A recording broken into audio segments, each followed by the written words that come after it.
Chapter 22:16. The shop suddenly became quiet. The breakfast shop owner's lips moved slightly, but in the end, he gave up trying to persuade the young man. After sighing quietly, he looked at the young man in front of him with a reproachful look. He had already tried to help, but was unable to do anything. "Sorry to bother you." The young man nodded to the breakfast shop owner. "Anyway, be careful." The owner of the breakfast shop sighed again. At this time, the purge knights had already made way for the young man in front of the shop to calmly walk into the cafeteria. Then, he found a seat near the window and sat down. "Boss, can I have your signature set meal?" The black-haired young man smiled and said, "I am really a bit hungry." Wait a moment." The breakfast shop owner hurriedly responded. Then, under the gaze of the purge knights, he quickly ran into the cafeteria. They were observing this fellow who suddenly appeared. With the current situation in the Holy Land, no one would have the courage to run around on the street. Could it be that this fellow did not encounter any patrolling purge knights along the way? This is too abnormal. "Sir, do you want me?" At this time, the Grand Commander of the Royal Knights whispered to the Fushi Royal General. "This person is very suspicious." The Fushi Royal General chuckled and did not say anything. He just casually knocked on the table, stood up, walked straight to the young man's table, and sat down across from him. "Let's set up a table?" the Fushi Royal General said with a smile. The black-haired young man said rather casually. "The cafeteria allows for tables to be set up when there is no more space." The Fushi Royal General chuckled and the two of them sat casually like this. After a while, the Fushi Royal General suddenly took out his fifth-order Rubik's Cube. He lowered his head and began to turn it. Unlike a hobbyist who was used to the Rubik's Cube, he was more like a beginner, twisting it up and down. "This kind of toy has a calculation formula," the black-haired young man suddenly said. The Fushi Royal General said casually. "For anything, if the result is calculated from the beginning, it will appear too insincere towards life." The black-haired young man seemed to find it interesting. "But it will still be restored. After all, restoring it is the original purpose of making it. As for the fun in the middle, not everyone likes to enjoy it." King Fushi casually placed the twisted Rubik's Cube in the center of the table and said, "I have a lot of free time, and as long as I don't reverse the last step, it will never be restored, and the purpose of its creation will never be achieved. Now that I think about it, I may have won against the person who made it." At this time, the boss of the breakfast shop came out with a plate. The food was ready-made and just needed to be heated up. He carefully came to the front of the young customer. "Sir, the set meal you ordered is ready." "Pack it up, I'll take it," the black-haired young man said directly. Wait. The breakfast shop owner left in a hurry. The black-haired young man suddenly picked up the magic in the middle of the table. This action almost made the Grand Commander of the Royal Knights, who was not far away, jump up and exclaim, "Good Lord!" At the same time, he would have asked how the other party wanted to die, if it was not for the fact that the Royal General did not seem to care. Every time it is messed up, it will always follow a fixed pattern and return to its original state. The black-haired young man slowly turned the Rubik's Cube. No matter if you reverse the last step or not, its pattern exists. The person who made it has never lost since the beginning. King Fushi narrowed his eyes. The black-haired young man put the Rubik's Cube back in the middle of the table, and at this time, the Rubik's Cube had been restored. The two colors, black and white, were clearly separated. Coincidentally, the boss of the breakfast shop also packed the food and sent it over. The black-haired young man stood up, picked up the bag, and looked at King Fushi. "This meal is your treat. Can I keep it in the public account?" King Fushi smiled and said, "After all, my salary is not high, and my expenses are usually high." The black-haired young man did not answer, took the food and left. The purge knights by the door subconsciously wanted to stop him, but Commander Balaam, who had been silent all this time, stopped the black-haired young man with a look and calmly left. After a while, King Fushi still sat there, as if he was thinking about something. The knights did not dare to disturb him at this time. After an unknown amount of time, the Fushi monarch heaved a sigh of relief and ordered, "Let's settle the bill. It's about time to see if Bismai has any result." The boss of the breakfast shop heaved a sigh of relief, looked at the empty cafeteria, and directly fell to the ground. After a while, he recovered. The boss of the breakfast shop suddenly trembled, and hurriedly ran to the door. Today's business could not continue. In the entire West God Street, only his shop was still open. It was like a ghost story. He trembled and began to close the door. "This place, is it closing?" Suddenly. "Yes, I can't do business. I'm sorry, you can come back another day," the boss of the breakfast shop subconsciously said, and at the same time, he looked up and was stunned. "Why are you back again? Have I been here before? Didn't you just pack?" The boss of the breakfast shop was surprised. "Why did you change your clothes?" Black hair, black pupils, it was indeed that mysterious young man? However, it felt a little different. "Then, do you mind doing business with me again?" he asked with a smile. The boss of the breakfast shop subconsciously nodded, scratched his head, and then directly said, "Wait for me." With that, the boss ran straight into the store. Then, he quickly ran out again and stuffed a bag into the hands of the young man in front of the door. "I'm sorry, I really have to close the store. There's still some food here, and it's fresh. Take it as my treat. Don't wander around the streets alone.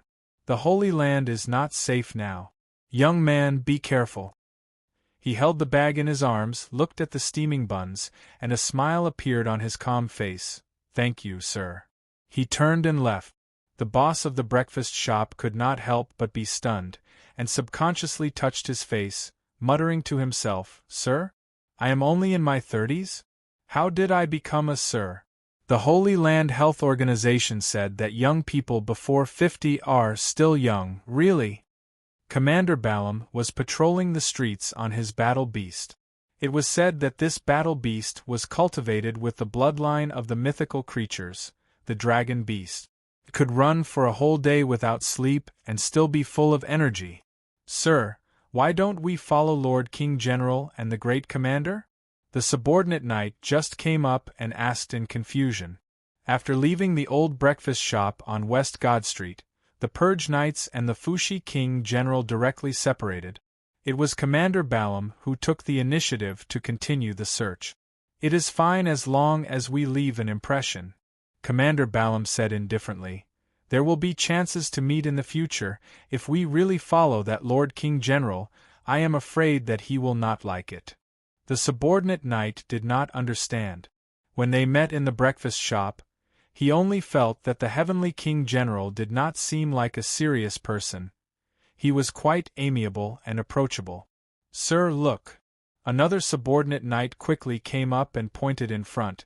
"It is that guy from the breakfast shop." It was a leisure pavilion between the streets.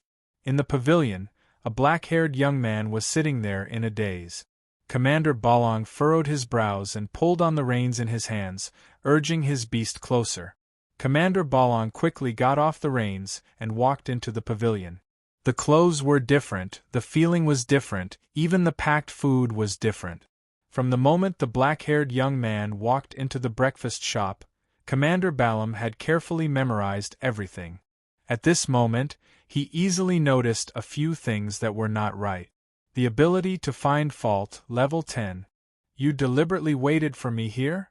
Commander Balaam directly sat down and asked with a frown. The black-haired young man smiled faintly. "You can say that, I just thought that someone would come over." Commander Balaam muttered, "Why did you wait for me?" The black-haired young man said casually, "You can ask me a question, and in exchange, I hope that you can help me do something." Commander Balaam said indifferently, "Answering a question in exchange for doing something, this is not a good deal." The black-haired young man smiled. "It can be the question that you want to know the answer to the most, it can be any question about this world. It can also be a question about the free cities, or even a question about something outside the Holy Light Kingdom. I think there will be an answer that you want to know. Commander Balaam's expression began to change. As the black-haired young man spoke, the change in his expression became more and more obvious. In the end, his eyes even focused. He even placed his hand on the annihilator at his waist. You don't want to do it?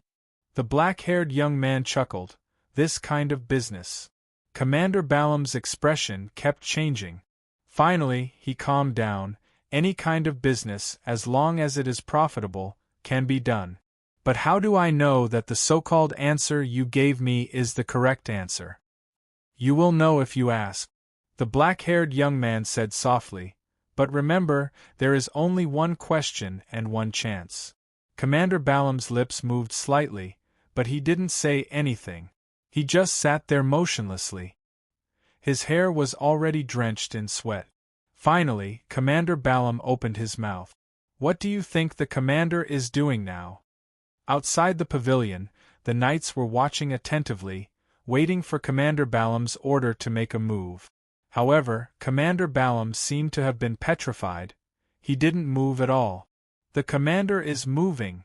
In the pavilion, the black-haired young man seemed to have said something, and Commander Balaam instantly stood up with a look of shock on his face. The Purge Knights were about to rush up and beat him up, but they saw Commander Balaam sit down again with an uncertain expression. The knights didn't know whether they should rush up or not. They were as anxious as ants on a hot pan. Is what you just said true? The gloomy Commander Balaam asked solemnly. This is the second question. The black-haired young man shook his head. Commander Balaam gritted his teeth and said, I can help you do one more thing. I have another question. The black-haired young man shook his head again and said, I said, there is only one chance, no more. Commander Balaam suddenly sneered and pulled out the annihilator from his waist, but he didn't point it at the black-haired young man. Instead, he slammed the weapon on the stone table in the pavilion and said, What do you want me to do? I can tell you first, I am good at this. Just help me send a letter. The black-haired young man raised his hand. In an instant, a golden page appeared in his hand. Commander Balaam's eyes narrowed, and even his breathing quickened. The golden page that appeared was now directly divided into two. No, there was an extra copy in an instant. The copied golden page flew out and instantly entered Commander Balaam's body before disappearing. Commander Balaam stared blankly at his chest. He looked at the entire process like an outsider. He didn't feel anything when the page entered his body. Who do you want me to send it to? Not your current partner, the black-haired young man said indifferently. But there will be a time when you can send it. So be it. In this world, I don't want too many unrelated people to see it. You can leave. Commander Balaam felt as if he was being pulled away from something. He was shocked as a vortex appeared behind him, pulling at him madly. The black-haired young man suddenly said, After you return to chilly winter, you might really die. If you don't want to die, find a chance to escape. I think you will have a way, Mr. President. Who are you? A loud roar sounded, but the body of the Purge Knight commander inside the pavilion quickly disintegrated. It's gone. The commander disappeared. Outside the pavilion, the Purge Knights watched in disbelief as the scene unfolded before their eyes. But gradually, their gazes became more and more lost and lifeless. On the empty street, a cold wind blew, and everyone suddenly shivered. The knights looked around in confusion. Was there someone here just now? Is there anyone here? I didn't see anyone. Why is there an extra warbeast here? I was also curious. Now, what should we do? What do you mean, what should we do? We are searching for the traces of the thief, right? Don't just stand there, quickly look around. If we are caught slacking off, we will be dead. That's true, they hurriedly left. A sneaky figure was peeking out from behind the wall, carefully observing the terrain. As if she felt it was enough, this figure slowly crawled out like a mouse, Lady Nan. Originally, the safest thing to do was to hide in the room and wait for Prince Huang to return. In the end, I couldn't resist it. Nan Xiaonan couldn't help but sigh. She had replaced Prince Huang, and stayed in the palace. Wasn't it just luring her to commit a crime? Chapter 22:17. Without the godless realm 2:0, Lady Nan felt that everything was much more convenient. But it didn't mean that she could do whatever she wanted. This place was too dangerous. She even wanted to go back quickly. The key was that her strength didn't allow it. As long as she didn't get too close to the place where the Emperor was, it was relatively safe. This was the last sentence that the Prince, desolate, told her. That's right. After the prince with a bad character threw the question, "Have you ever thought about it?" and jumped out of the window to leave, he crawled back and threw this sentence again. In fact, he couldn't be described as bad. He was a sinister guy. Even now, Nan Xiaonan felt that the prince, desolate, didn't actually sneak out of the palace. Instead, he hid and quietly observed her in the dark. Suspicious, suspicious, suspicious. Sneaky, sneaky. Stop! A reprimanding voice came in an instant. This made the witch of the subworld's academies tremble. If it weren't for the fact that she was still wearing the disguise of the prince, desolate, and had too much room to operate, she would have run away. No, I'm invisible now? Nan Xiaonan frowned and looked for the source of the sound. She found that it was an older palace maid reprimanding another younger maid. The younger maid lowered her head all the time with tears rolling down her cheeks. But this pitiful look made the older maid more interested in reprimanding her. This was a very common and unoriginal palace food chain. After a few glances, Lady Nan lost interest and was ready to leave through the wall. How many times have I told you that the Crown Prince's study room must be cleaned before noon every day? Look at you, you're 3 minutes late today. That's not it. That strange sound appeared again, that's why you're doing it again. Every time there's a strange sound. Only you can hear it every time? Humph. You have so many excuses for being lazy. Remember your identity. Since you were sent to the palace by your family, you're no longer a noble lady. Don't think that just because your family pulled strings for you and gave you a good job cleaning His Highness' study, you're amazing. Let me tell you, I entered the palace 5 years earlier than you. Not to mention that His Highness isn't in the palace right now. Even if His Highness was here, if he wanted to pick someone every night, you would have to wait until next year. The young maid almost burst into tears.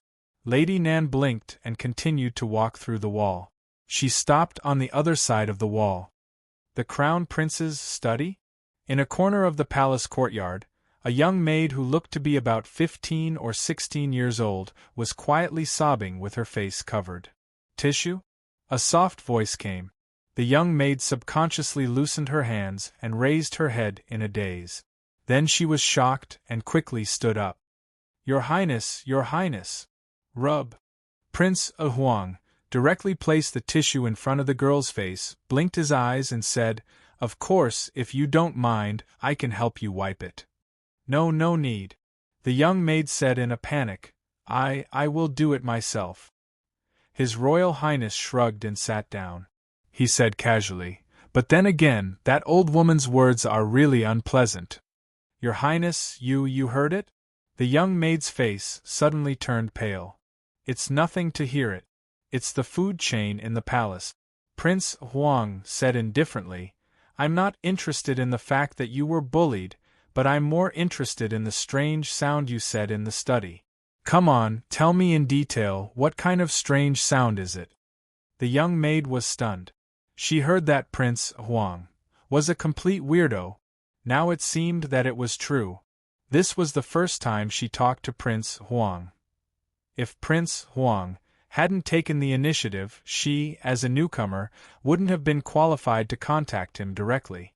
Remember, His Highness has been missing for a long time, and no one can find him. But Prince Huang is still in the palace. If you can make him happy, it's also very good.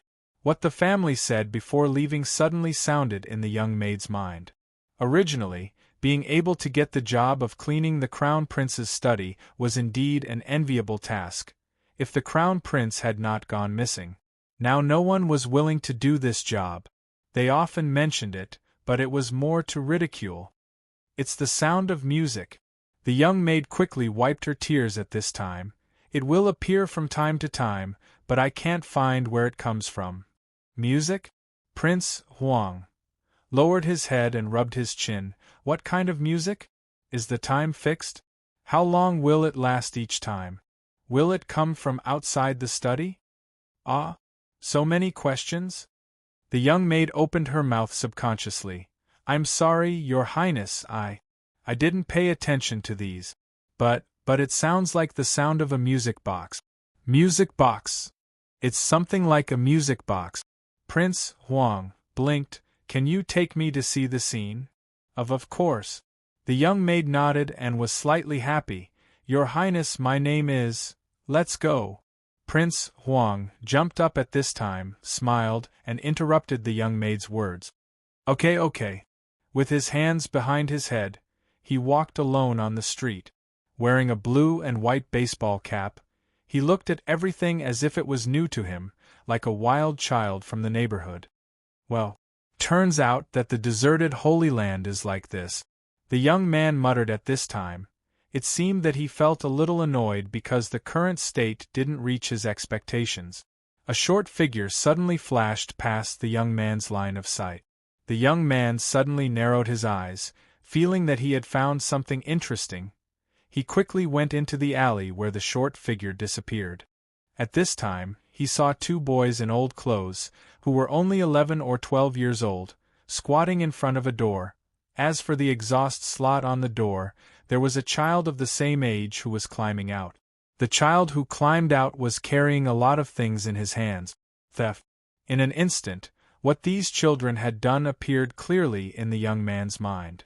The Holy Land was the center of the world, the most prosperous place for humans, but it didn't mean that there were no such things in the Holy Land. On the contrary, because the pure-blood nobles used their privileges recklessly, a large number of groups were created here that were even worse than slaves. Most of them were the offspring of elves, orcs, and other mythical creatures mixed with humans. They were generally known as demi-humans. The status of demi-humans in the Holy Land was only slightly higher than slaves. What did you find? One of the children asked quickly at this time. Food, and some should be valuable. The child who climbed out said excitedly. Let's go. Let's take it back and let the leader see how much it is worth. Let's go.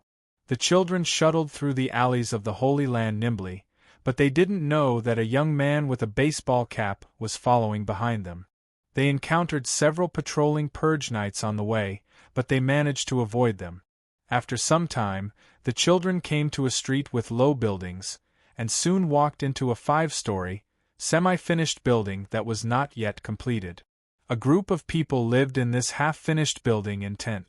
There were men and women, old and young, and many of them were demi-humans. Daily necessities could be seen everywhere, and some demi-human children were playing on the stairs without guardrails. At this time, the 3 children put down the food, then took the remaining spoils of war and went deeper into the half-finished building again. They came to a house that was filled with construction waste. After removing a few planks, they leaned into the hole in the ground. The underground was like another world. There were more tents here, and more people lived here. It was like a market. They gathered in the huge underground drainage system of the Holy Land and lived quietly. Perhaps the well-dressed people on the ground didn't notice them. The children shuttled through this residential area with familiarity. Soon, they came to a place that was separated by planks. The children knocked hard on the planks. After a while, a strong man with an iron chain around his arm moved the planks away and leaned half of his body out. It's you again? Didn't I say that we don't recruit people? You are not old enough. Go, don't make trouble. It's not like that. The leader of the children said triumphantly. Today we bought a lot of things outside. We are here to ask the leader to see if these things are valuable. You. The strong man frowned when he heard that. His face instantly darkened. You went out without permission? I said that you are not allowed to go out today. Damn it, you little brats. Didn't we come back safely? Don't worry, we checked. No one followed us. Not a single one. No one. The strong man sneered and pointed behind the children. If no one, who is this person? They turned around. A young man with a baseball cap was standing behind them. The young man saw them looking at him and even waved his hand, greeting them. Hello? He's not from our camp. The leader of the children changed his expression and said in horror, When? I'll deal with you later. At this moment, the robust man snorted coldly, took a step forward, and arrived before the young man in the baseball cap in the blink of an eye. He grabbed the young man's arm and said in a deep voice, You better not resist. With that, the strong man threw off the iron chain on his arm and wrapped it around the young man, pressing him to the ground. Go, follow me to see the leader. At the same time, the strong man stared at the trembling children and said angrily, You too? Wooden sword, roaring. Daphne rushed toward a strong man who was also holding a wooden sword, but she was instantly struck to the ground. Daphne was already dirty and her face was covered with dust. The training had already lasted for more than 2 hours without any rest. Daphne felt as if her body had been hollowed out several times. She was now lying on the ground, unable to lift a single finger. She could only gasp for air. This won't do. I don't understand why the leader keeps a weakling like you alive. The strong man shook his head and put the wooden sword on his shoulder, sighing. He subconsciously looked to the side. At the side, the girl named Kaliana was lying on a beach chair, leisurely drinking fruit juice. If it weren't for the fact that he couldn't defeat this half-elf. The strong man gritted his teeth. Humph, let's rest for half an hour, the burly man said irritably and left. Daphne lay on the ground for a few minutes before she had the strength to get up. She staggered to Kaliana and said with a bitter smile, If only I had your skills, Kaliana. There's an ancient legend in our race. If you pluck out all your hair, you'll become stronger. The half-elf girl squinted her eyes and said, Do you want me to help you? Daphne immediately covered her head, afraid that it was true. Kaliana smiled and got up from the beach chair. She gestured for Daphne to lie down. Come on, I'll give you a special service. Special service. Massage. Kaliana chuckled and said, Otherwise, how are you going to deal with the training in half an hour? From the looks of it, they want to speed up your cultivation in a short period of time. No need, I'll just sit for a while. Daphne shook her head and pointed not far away. What's that for? At this moment, a burly man was carrying a teenager who was tied up with iron chains. Behind the burly man were 3 dejected children. Maybe it's a naughty guy outside? Kaliana didn't think too much of it.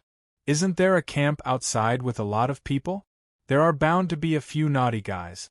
That person, I think. I've seen him somewhere before. Daphne looked at the teenager in confusion. However, the teenager was wearing a hat and his face was tilted to the side. The light wasn't bright enough, so she couldn't see clearly. Have you seen him before? Kaliana blinked in confusion. When she wanted to take a closer look, the strong man had already walked away with the teenager. She shook her head and looked at Daphne's injured hand from holding the wooden sword for too long. She suddenly said, By the way, do you want to defeat that big guy? Pluck out my hair? Daphne asked in annoyance. You don't have to be bald. Kaliana smiled mysteriously. I just need to draw something on your body. Draw something? Seeing the half-elf girl's gaze, Daphne was startled. She seemed to have seen this gaze somewhere before. Right, it was the same gaze that Miss Yulia had when she was putting makeup on my injured back. It's an elf's curse. The Winter Kingdom, the imperial city of ice and snow. In the deep cold hall, a figure was suddenly thrown out from the distortion. It rolled to the ground and hit the wall before coming to a stop. Commander Balaam. It took Commander Balaam a while to stand up with a pale face. At this moment, cold currents gathered in front of him and turned into the Queen of Ice and Snow.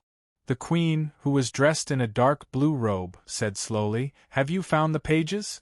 Commander Balaam lowered his head and said, "Sorry, I didn't find it." "Then why did you come back?" The Queen of Ice and Snow said coldly, "Through the book of Gaia, I felt a violent tremor. That world seemed to be blocked." Commander Balaam had a look of fear on his face. "I don't know what happened. My progress in the page world was good and I encountered a big event. Perhaps I was about to enter the storyline, but for some reason I was bounced back." The Queen of Ice and Snow glanced at Commander Balaam and remained silent. The temperature in the room instantly dropped by a few degrees. "If not for the fact that you are still useful, I would have left." The Queen of Ice and Snow snorted, "Forget it. Since you were expelled, you must have done something wrong by accident. It's not like it hasn't happened before. Since you're back, just focus on the matters here. You don't have to worry about searching for the pages in the future." "Thank you for your understanding." Commander Balaam nodded. The ice and snow melted, and the Queen's figure disappeared. However, Commander Balaam's face turned gloomy. "After you return to the Winter Kingdom, you might really die. If you don't want to die, find a chance to escape." The words were still ringing in his ears. There was actually a page in his body, a copy of a page. Chapter 22:18. It was impossible to detect anything about the page world. Let's call it the Holy Land page world for now. Balaam himself couldn't detect it. Neither could the Ice Queen, who was currently holding the Book of Gaia.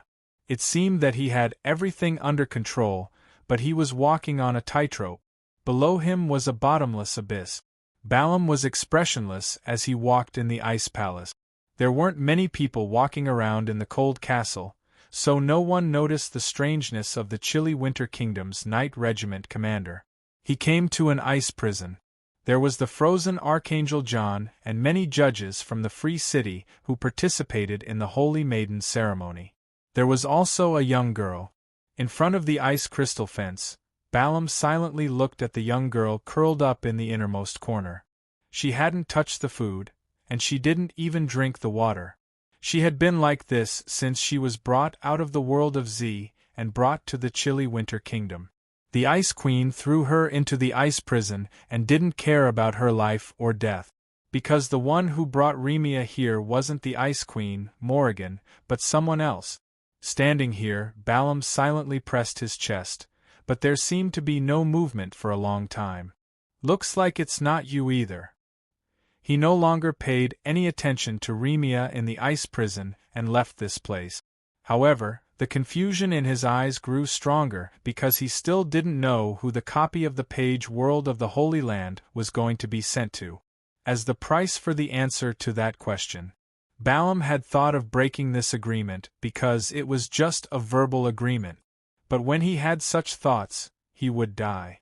He would really die. His instincts reacted to his body and made him tremble. It was too real.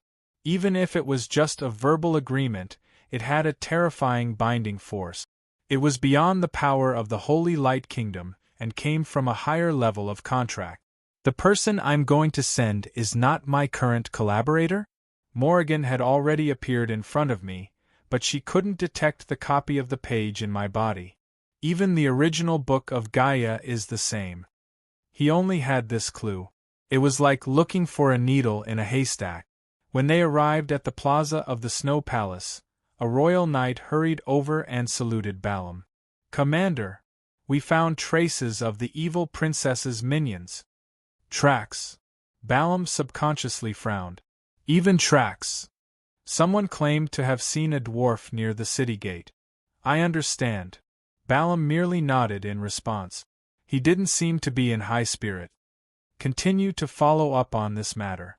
Come back if there are any new updates." "Yes." The knights of the kingdom saluted again and quickly left. As the sun set, the entire ice palace was dyed orange-red. Balaam's figure also disappeared from the palace plaza. In the Holy Land, in the floating royal castle, in a tower in the eastern region, a young maid of the palace was carrying a small lamp as she walked in front of the spiral staircase. Prince, desolate, followed him silently until they reached the end of the stairs, in front of a room at the top of the tower. Crown Prince's study. Your Highness, we're here. The young maid turned around and said. Along the way, she wanted to say her name several times so that Prince Desolate would remember her, but she was interrupted every time. There's no sound. Prince Desolate shook his head lightly. The young maid was startled and subconsciously said, That kind of sound only appears occasionally. Open the door. Prince Desolate nodded casually. So far, there was nothing abnormal, and she didn't sense any dangerous aura coming from the study. The young maid nodded and took out the key to open the door. Then, she waited for Prince Desolate to enter first. She lowered her head and waited outside the door. Prince Desolate didn't care about these details and directly walked into the study room. Then, this Miss Witch who was wearing the disguise of Prince Desolate from another world's academies instantly stood still. After a long time, the young maid couldn't help but feel confused. She couldn't help but ask, Your Highness, Desolate? Prince Desolate still stood still, but he responded, Is this really the Crown Prince's study? Of course. The young maid said in surprise, Is there a problem? Prince Desolate was silent for a moment. Finally, he shook his head and said slowly, No problem. It shouldn't be a big problem. Come in. Tell me, where do you usually hear the sound? The young maid suddenly felt a little nervous, but she couldn't disobey the prince's order. So, she had to walk in silently. Looking at the back of the young and beautiful maid, Prince Desolate frowned and said to himself, What's the situation? Isn't this the boss study? It's exactly the same. But this was the royal castle of the Holy Land. This is the place. The young maid came to a bookcase and stood there. Usually, you can hear that kind of sound around here. Prince Desolate's absent-mindedness was interrupted by the maid's voice. He nodded and came to the bookcase. After thinking for a while, he said, Have you moved this bookcase to check it? The young maid was shocked. She quickly waved her hand and said, How dare I touch everything here? If I'm found out, I will be executed. Prince Desolate thought for a while and said, Okay, you go out and wait for me. I want to think about something here. The young maid had to agree. Although she didn't know if Prince Desolate had a good relationship with the missing crown prince, generally speaking, since they were brothers, there shouldn't be a big problem, right? As soon as the maid left the study and closed the door, Prince Desolate, Lady Nan quickly walked to the desk, sat on the chair, and clicked her tongue. She glanced at the desk carefully and muttered, The layout is basically the same, but the things on the desk are obviously different. I remember that there should be a book about antiques on the left side of the boss's desk. Here, there should be a pen holder, and here is a copybook for practicing calligraphy. But why is the layout the same? Was it because it was related to the diary about the story of the sister and the brother that couldn't be told? Sound. Nan Xiaonan subconsciously raised her head and looked at the bookcase that the young maid pointed out. At this time, there was a slight sound of music slowly coming. Nan Xiaonan pondered for a while. She had never heard of this song even after searching through all her memories. Moreover, the closer she got to the bookcase, the clearer the song became. However, there was indeed no place on the bookcase where the song could be heard. Lady Nan blinked. Lady Nan chose to push the bookcase away. She would let Prince Desolate take the blame. Anyway, Prince Desolate was obviously used to take the blame. There was nothing wrong with it. The bookcase was moved away, but the sound of music was still there. To be exact, the sound came from the wall behind the bookcase. Lady Nan put her ear to the wall and gently knocked on it. The secret compartment was found. Lady Nan rolled her eyes and quickly ran back to the front of the desk. She grabbed the white jade bookstaff on the desk and ran back to the wall and began to pry open the secret compartment with the white jade bookstaff. Is it really a music box? The secret compartment was not big, just the size of an ordinary drawer. Nan Xiaonan used the white jade bookstaff to pry the music box out little by little. She didn't put her finger in at all. Even when the music box was out, she took 2 books from the bookcase and slowly put them down on the desk. Should I open it? She was thinking about this problem. The music box was taken out, but there was nothing special about it. There seemed to be no mechanism in the secret compartment.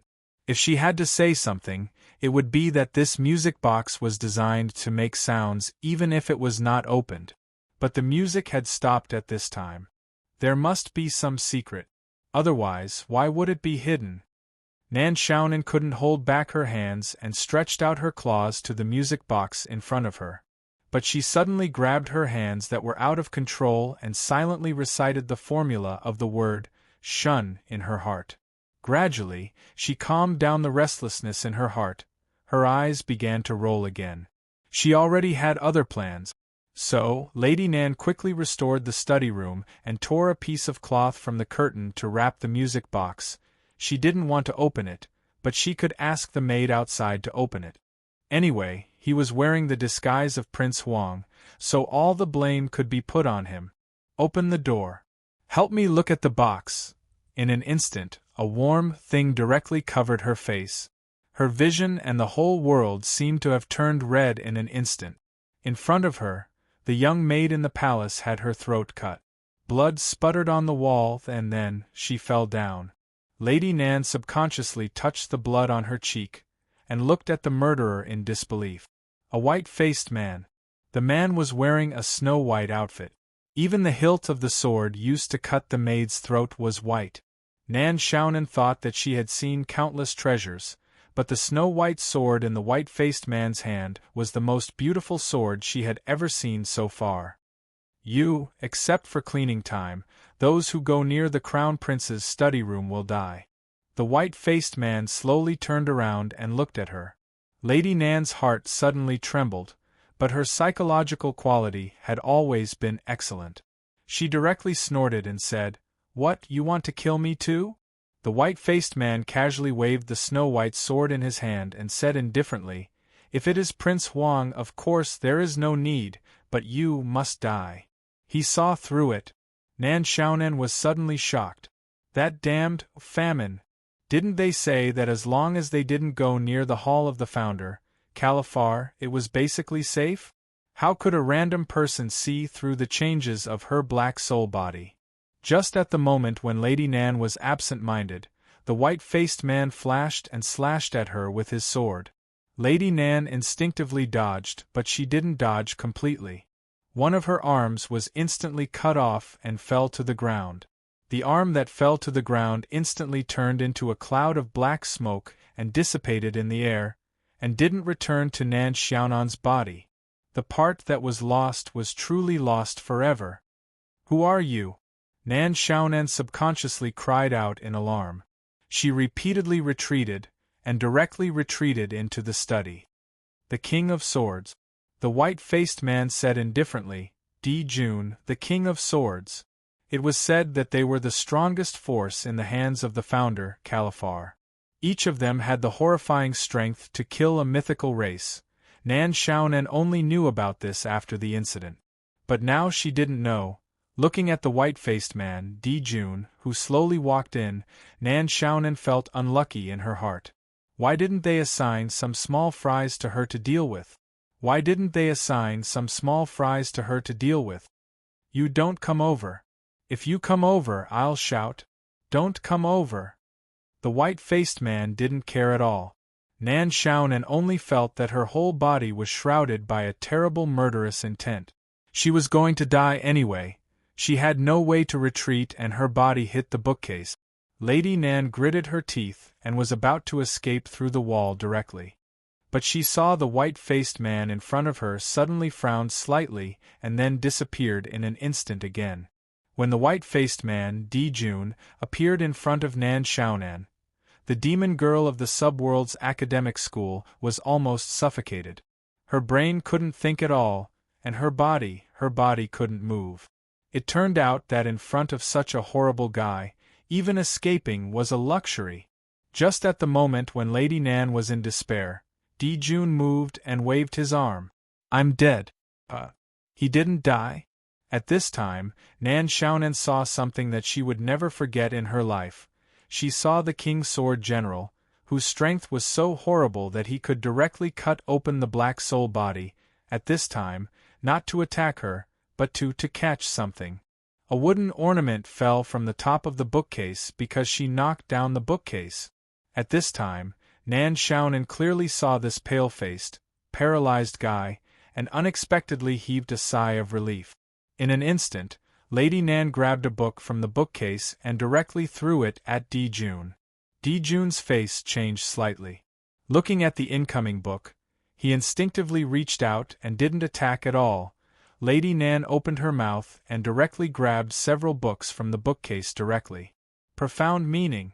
The study room destroyer.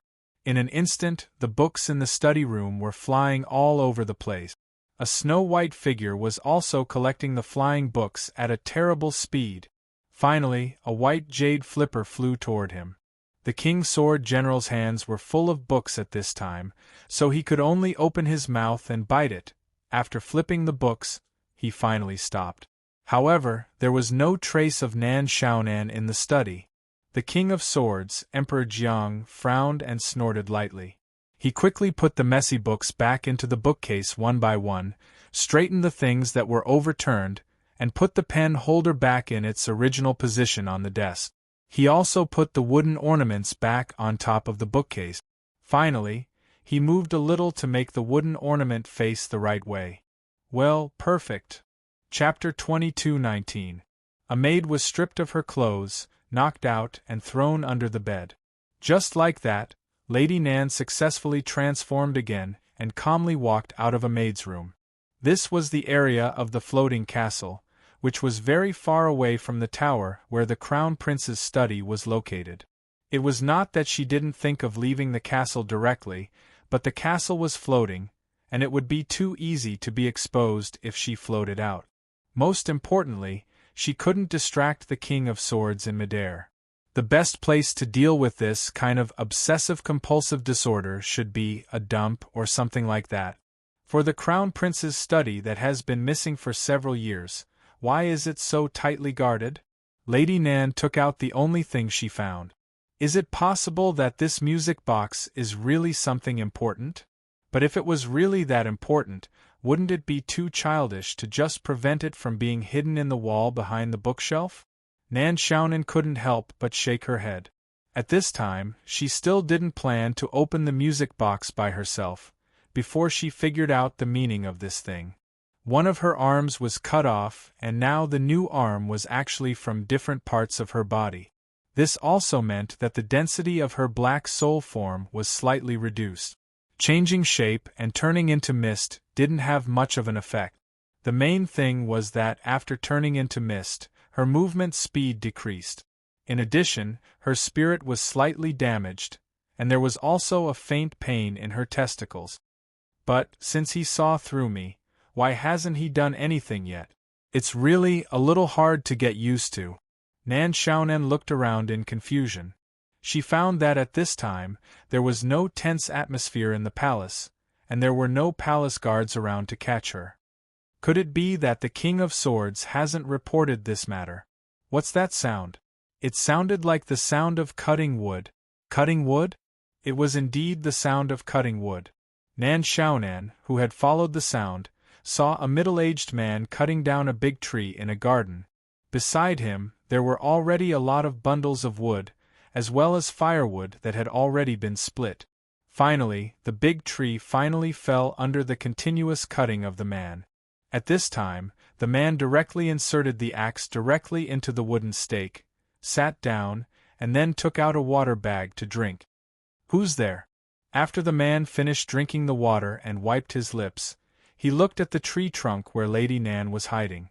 How could a random woodworker discover me?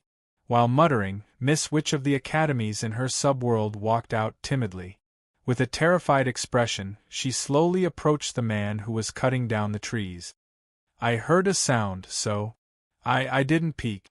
I was just very, very curious. What are you curious about? The man asked expressionlessly. Haven't you seen people cut down trees before? Nan Xiaonan thought for a while and said, No.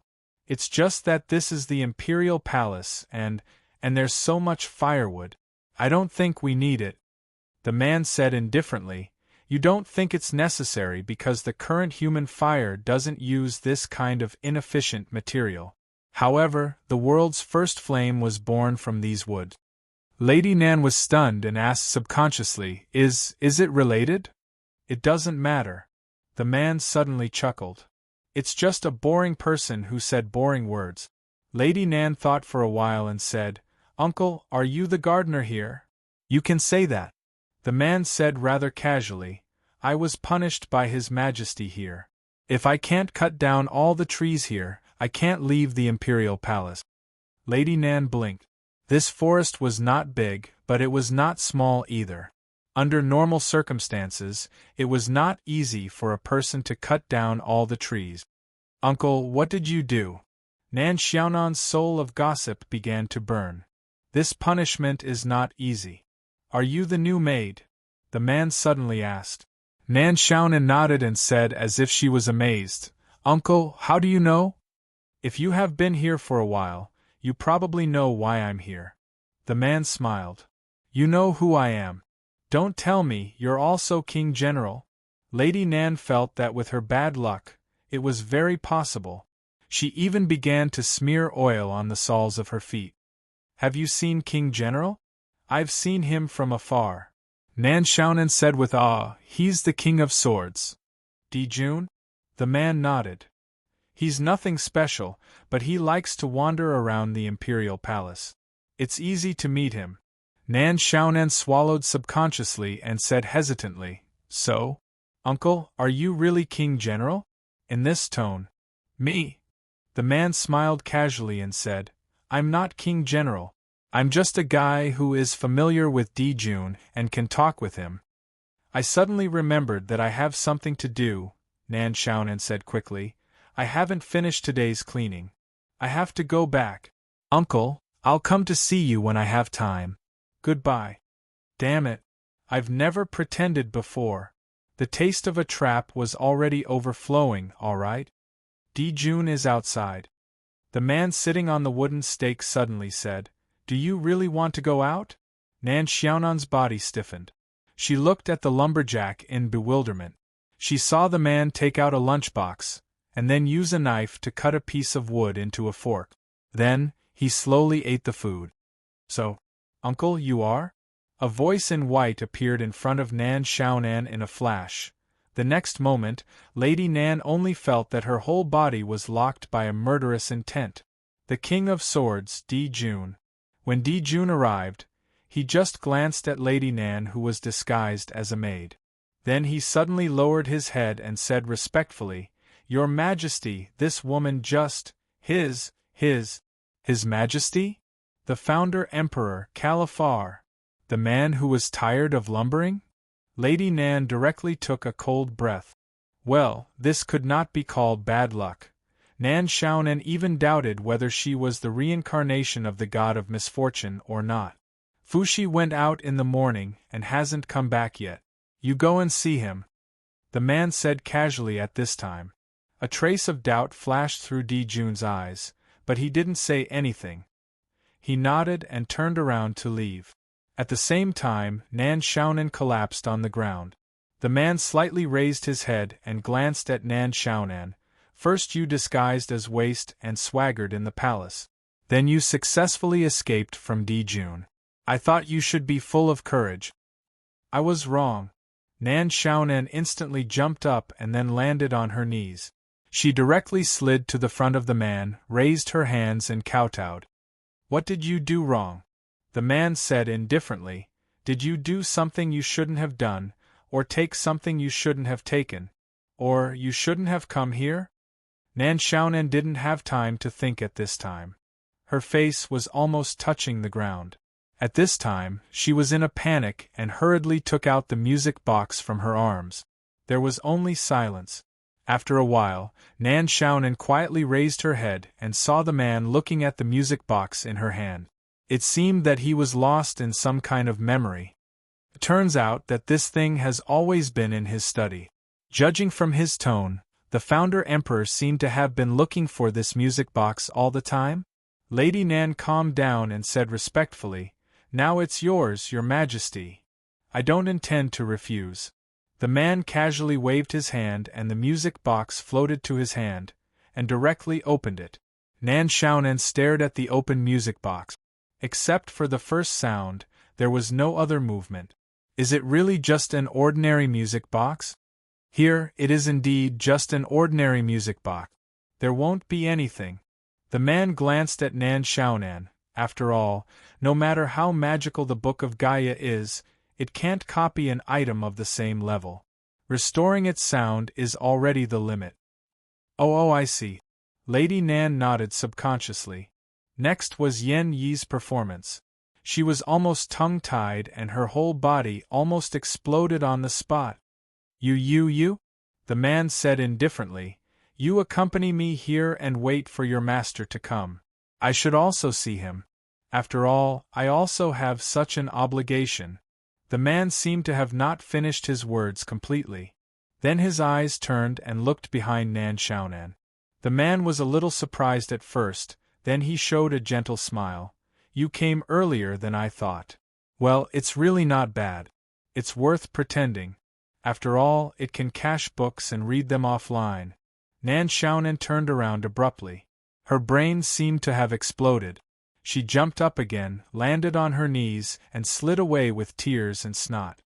Boss, you finally came to pick me up? I missed you so much. In the forest, the King of Swords left and a black-haired young man came. Miss Witch of the Academia in her child world almost climbed onto the young man's thigh and hung her mouth on it, hugged the young man's leg. Lady Nan, can you leave me alone with this gentleman for a while? The young man, Luoqiu said with a smile. Nan Xiaonan blinked and quickly wiped the tears and snot that were squeezed out. She nodded and instantly turned into smoke and floated out of the garden. Boss Luo watched her leave, and so did Califar, the founder of the great emperor. Quite an interesting black soul. I guess your life is not too boring. My life is not boring. Boss Luo shook his head. Then, how should I address you? Your Majesty or? Up to you. Califar said in a low voice. As long as you don't use the identity of an agent, you can call me whatever you want. Then, Boss Luo thought for a while and said, Your Majesty. Califar didn't seem surprised. He just tilted his head. I can feel that the altar's restraint on you is very light. It can even be said that it's almost negligible. The royal power in your body has already awakened. These two powers temporarily don't collide in your body. It seems that you are instinctively resisting this relationship, right? I can't say so. Boss Luo shook his head. I can't say so either. Califar said, That's a pity. If you have accepted this relationship now, I will answer some of the doubts in your heart. But you don't, then you can only find the answer yourself. It's okay. Boss Luo said indifferently. I need to find some goals for myself. Besides, even if it's from your Majesty's mouth, it might not be the truth. If possible, I don't want to be misled by preconceived notions. Misled? Califar suddenly chuckled. That's good. Even if I'm not a very responsible father, I can't kill one of the few joys of my descendants. Thank you. Boss Luo nodded. If possible, I hope that the next time I hear this sentence, it won't be in such a calm tone. Califar suddenly shook his head. However, in the world outside the Book of Gaia, I'm afraid it won't work.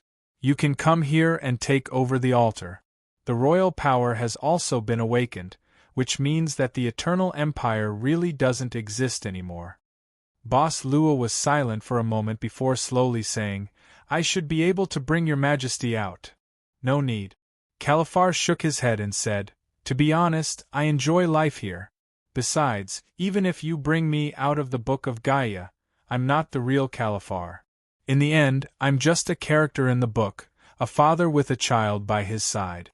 It's just that as an emperor with a bad reputation, it's a little unsatisfactory.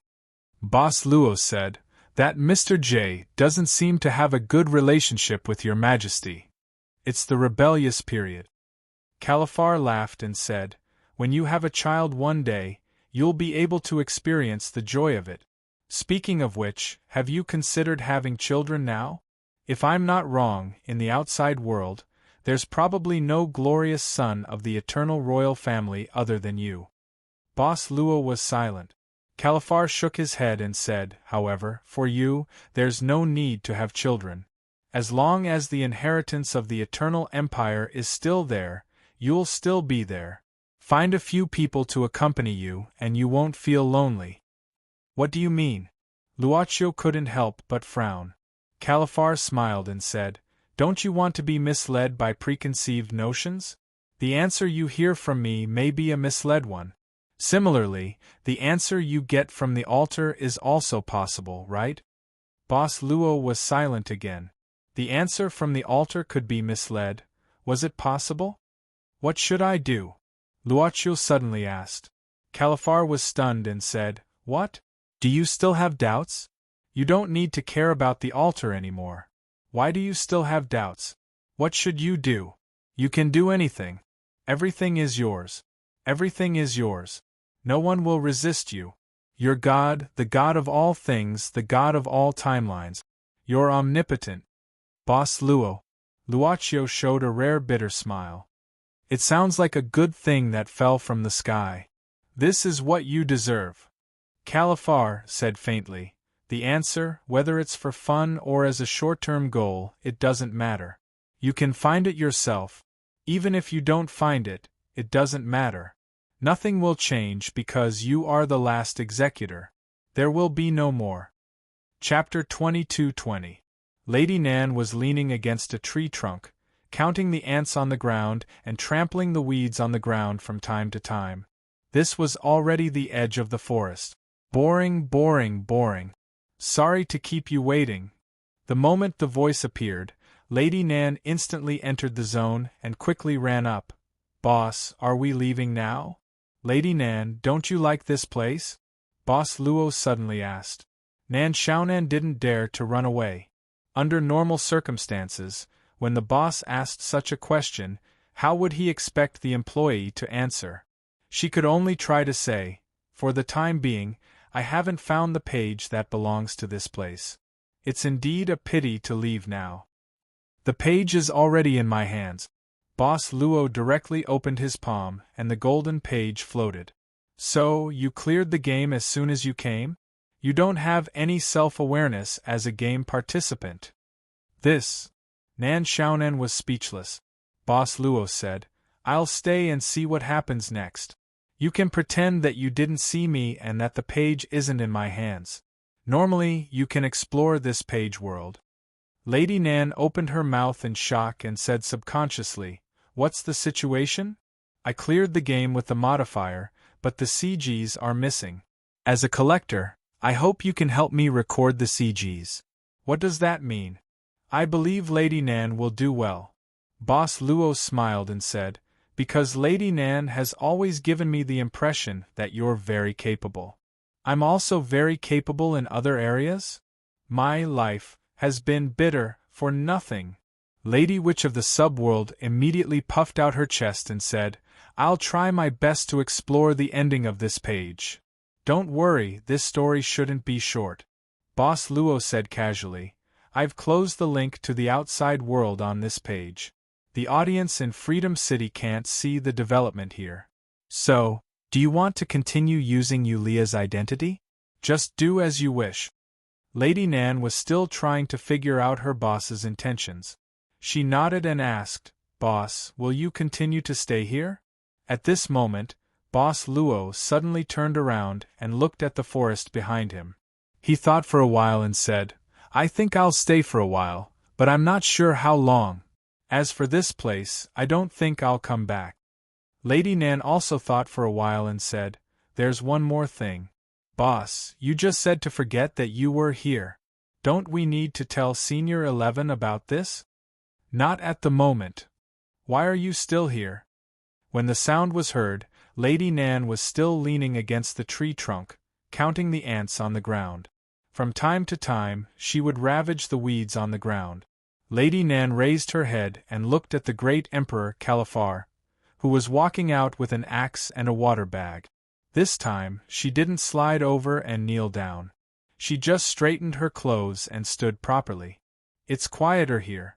I'm thinking about what the master told me to do, Your Majesty. It was okay to say it out intuitively, because the boss said that he wouldn't come here again. The boss wouldn't see this great Emperor Creator again. Great Emperor Califar nodded and said, even if you find a reason to stay in the palace, it won't be of much help to what you want to do.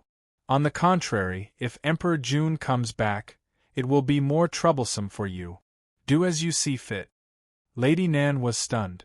In fact, from the beginning when she saw great Emperor Califar cutting wood in the forest, she felt very incredulous.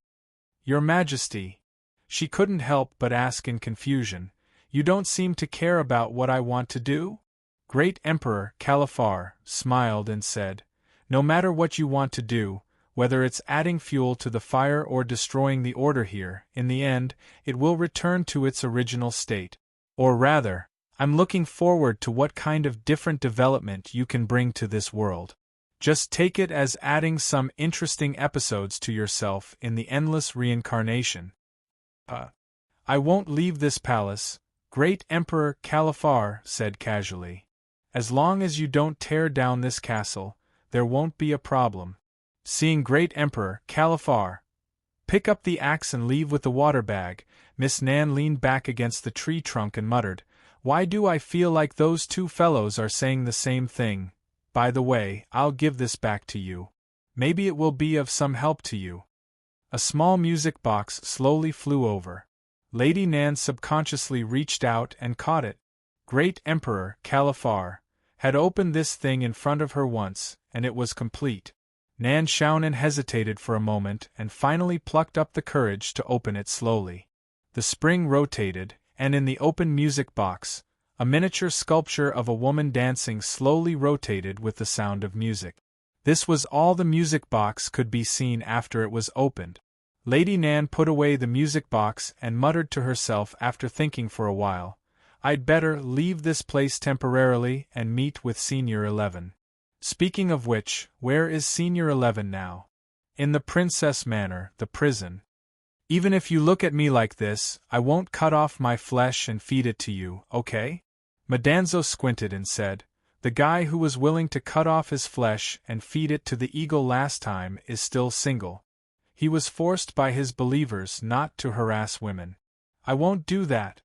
The legendary hero of the Shadow Elves just looked at the guy in front of him expressionlessly. Guy had heard a lot of such irrelevant remarks, but it didn't help the current situation at all. He believed that after he lost his rationality again due to hunger, he would eat this nagging guy without hesitation. Put away your little tricks, Guy said indifferently. Even if you make a few more bone spears, they can't save you when I lose my rationality. The bones here are too fragile. They can't pierce my body. Madanzo laughed embarrassedly. He had been tirelessly breaking the bones in the cave, rubbing the broken bones to make phosphorescence, and he did make a few sharp bone spears by the way. Great hero, is there some kind of imprisonment on your body? Otherwise, with your strength that almost kicked the founder emperor to death, this kind of cage shouldn't be able to stop you, right? Guy didn't speak, but slowly turned around. During the long imprisonment, this legendary hero was only left with a small piece of cloth wrapped around his waist. When he turned his back, there was a metal keel attached to his spine. Madanzo approached curiously, and even reached out to poke the metal dragon bone a few times. This thing limits your strength. You can't take it off? The dragon bone and my bones are connected together. Only a special key can open it. Guy shook his head and said, opening it by force will only break my bones. Where is the key? Madanzo asked directly. Guy looked at Madanzo like looking at an idiot. Do you think it won't be on you? Madanzo shrugged immediately, and when she was about to speak, she saw a Guy suddenly looked up at the top of the cave and even frowned. It seemed that something was falling very fast. Soon, the falling thing fell into the cave. It was a cylinder less than the size of a palm. "What's this?" Guy muttered doubtfully. "The person guarding me shouldn't have thrown down such a strange thing. I think I know who threw it." Madanzo chuckled at this time. She walked over and picked up the cylinder. After looking it up and down, she directly lifted the cylinder and then twisted it hard. In an instant, the unscrewed cylinder directly shot up a fireball. Guy's eyes slightly narrowed, but he didn't do anything. It didn't take long for the fireball to be extinguished. Not long after that, a rope actually dropped down from above. On the rope, a figure was sliding down at a high speed. "Young master, I finally found you." The person who was sliding down rapidly was the runner-up of the previous Holy Land swordsmanship competition, the noble Deacon Babalia. Guy still didn't say anything, and only looked at the scene in front of him suspiciously. "You're too late, Babalia." Madanzo pulled the rope hanging down at this time, and felt that it was quite stable. The noble deacon quickly said, "Young master, after you started the game with His Highness the Prince, many things happened. Later, Her Highness Angelique gave the order to execute everyone except the pure-blooded nobles. I took advantage of the chaos and avoided the capture of the royal knights. I waited until the royal knights and the purge knights left the manor before I dared to leave the hiding place. Then, I started to look for you, young master." "You found me?" Madanzo asked curiously. "How did you find me?" Babalia said, "The key is your clothes, young master. After arriving at the Holy Land, in order to participate in this banquet, I specially prepared specially coated clothes for you, young master, in case you need them. These clothes can leave marks on the ground, and as long as you use a special lens, you can see them. I followed young master's traces all the way and found this place. In the end, I found this cave and threw down a signal flare to try." Madanzo suddenly sighed and patted Babalia's shoulder. She sighed and said, "It seems that letting you stay by Dakaria's side as a servant deacon is really hard on you. If it wasn't for the old count who saved me, I would have died in the land of starvation." Babalia shook his head and said, "The old count hopes that I can help you, so I will do my best. Young master, let's not talk about this first, let's quickly leave here. By the way, this is a great hero." Madanzo smiled and said, "Legend has it that the guy who almost kicked the founding emperor to death." At the exit of the prison, in the storage room of the manor's courtyard, Madanzo saw a female corpse. It was the corpse of an old woman. She should have died not long ago. Babalia said, "This woman has been hiding in the dark all this time, and her swordsmanship is very high. I almost died under her sword. However, other than this hidden guard, the strange thing is that there aren't many traps here." Madanzo looked at the corpse and thought for a bit. She said, "The person locked up here is an extremely vicious criminal to the government. If we set up a lot of guards and traps with great fanfare, wouldn't we be telling those mythical creatures that worship Emperor Kai that their great hero is still alive and is here? Psychological warfare. No one would think that not only is the great hero not dead, but he is also imprisoned in the basement of this storeroom." Young master's analysis is correct. Babalia nodded, his eyes filled with gratification. "What about Her Highness the Empress?" Madanzo suddenly asked. "I don't know." Babalia shook his head. "I only heard that the Sword King will come and take over the kidnapping of the prince. After that, Her Highness the Empress left.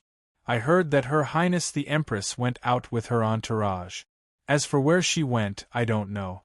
However, now is the best time to escape. Without Her Highness, the security here will be lower." Madanzo narrowed her eyes and said, "Of course we have to leave, but before we leave, we have to collect some interest." "Interest? I'm the kind of person who will repay kindness." A maid of the manor was carrying a bucket and a cloth, walking into Her Highness the Empress' study room, and started her daily cleaning work. Then, just as she opened the door of the study room, the bucket in the maid's hand fell to the ground.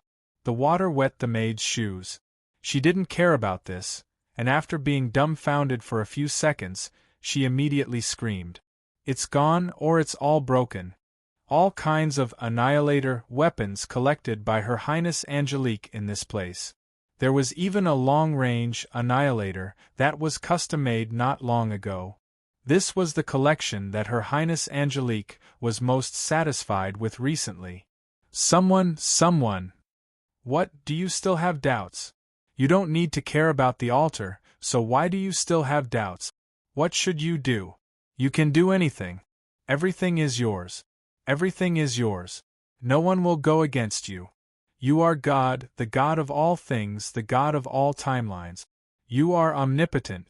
That is the high ground where you can overlook the entire Holy Land. Luocha looked at everything in this seemingly right but actually wrong world. The sound of the wind vaguely sounded like the voice of the land of Califar. It doesn't matter if the answer is for fun or as a short-term goal. You can find it yourself. It doesn't matter if you don't find it. Nothing will change because you are the last executor. There won't be any more. The last words before leaving. If you really want to make things difficult for yourself, then think about a problem.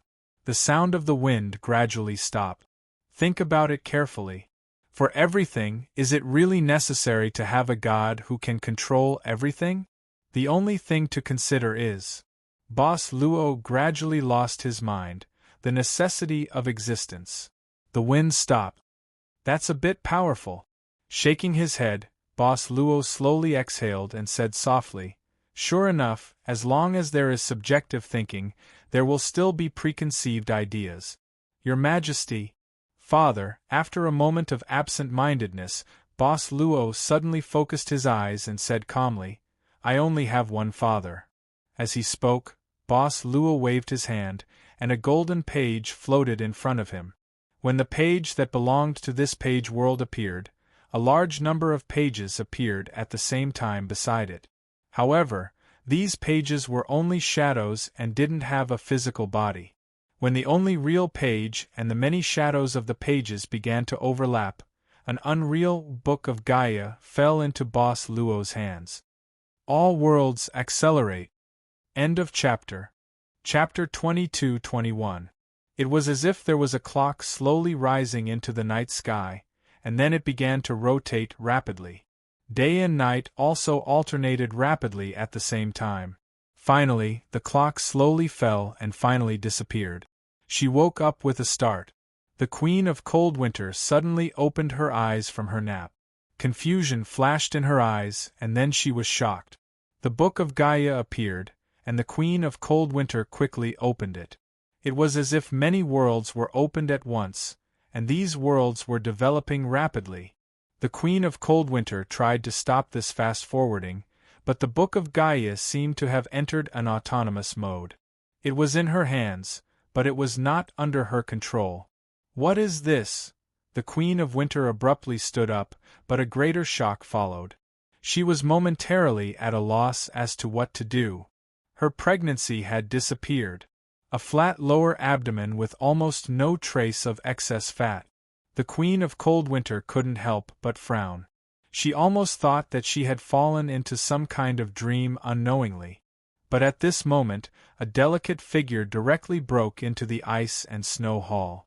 It was a young girl in her prime, pure and flawless. The young girl cheerfully came to the Queen of Coldwinter. Mother, good afternoon. Mother? The Queen of Coldwinter was slightly startled. She had seen this young girl in front of her too many times. The Queen of Coldwinter subconsciously sat back on the throne, rubbing her forehead gently to clear her thoughts at this time. But the young girl in the hall saw this and approached with concern. Mother, what's wrong with you? Are you not feeling well? Bai Shui. The Queen of Coldwinter calmed down and called tentatively. The young girl blinked and immediately showed a smile. Mother, you haven't called me by my nickname for a long time. What's wrong today? I'm fine. The Queen of Coldwinter shook her head. Maybe I'm a little tired from dealing with state affairs. I'll be fine after some rest. Mother, let me massage your shoulders? The young girl said enthusiastically. The Queen of Coldwinter waved her hand and said, "No need, but I'm a little hungry. Can you help me get some food, my princess?" "Okay. I'll go right away." The young girl was like a joyful traveler. When she was here, the entire cold hall seemed to be filled with the aura of spring. But when she left, the cold and gloomy atmosphere returned. The austere queen remained seated on her throne, muttering to herself. Suddenly, she turned to look at the dark corner beneath her throne and frowned. "Balaam? How long have you been here?" A tall figure walked out from the dark. It was the commander of the Winter Kingdom's knights. From the looks of it, Her Majesty seems to have just experienced all of this. Commander Balaam looked thoughtfully in the direction the young lady had left and said solemnly, "Time has jumped by at least 15 years. When did you find out?" The Winter Queen asked with a frown. All of a sudden, Balaam smiled bitterly. "Can you believe it? I was eating, and everything around me was moving forward with a terrible speed, and then it stopped. More than 10 years had passed in the blink of an eye. I thought you used the acceleration function, but now it seems. More than 10 years have passed. Even Bai Shui has been born." The Queen of Chilly Winter muttered softly, "Balaam, what's the situation in the Chilly Winter Kingdom now? Get to know it on the way." Balaam said solemnly, "The situation is a bit bad. Currently, the Chilly Winter Kingdom is preparing to start a war with the neighboring country. The fuse is the prince that the witch princess hanged on her wedding night." The Queen of Chilly Winter nodded. The crown prince of the other country died tragically, and it was expected to start a war. But why is it delayed until now? Why did it fast forward more than 10 years?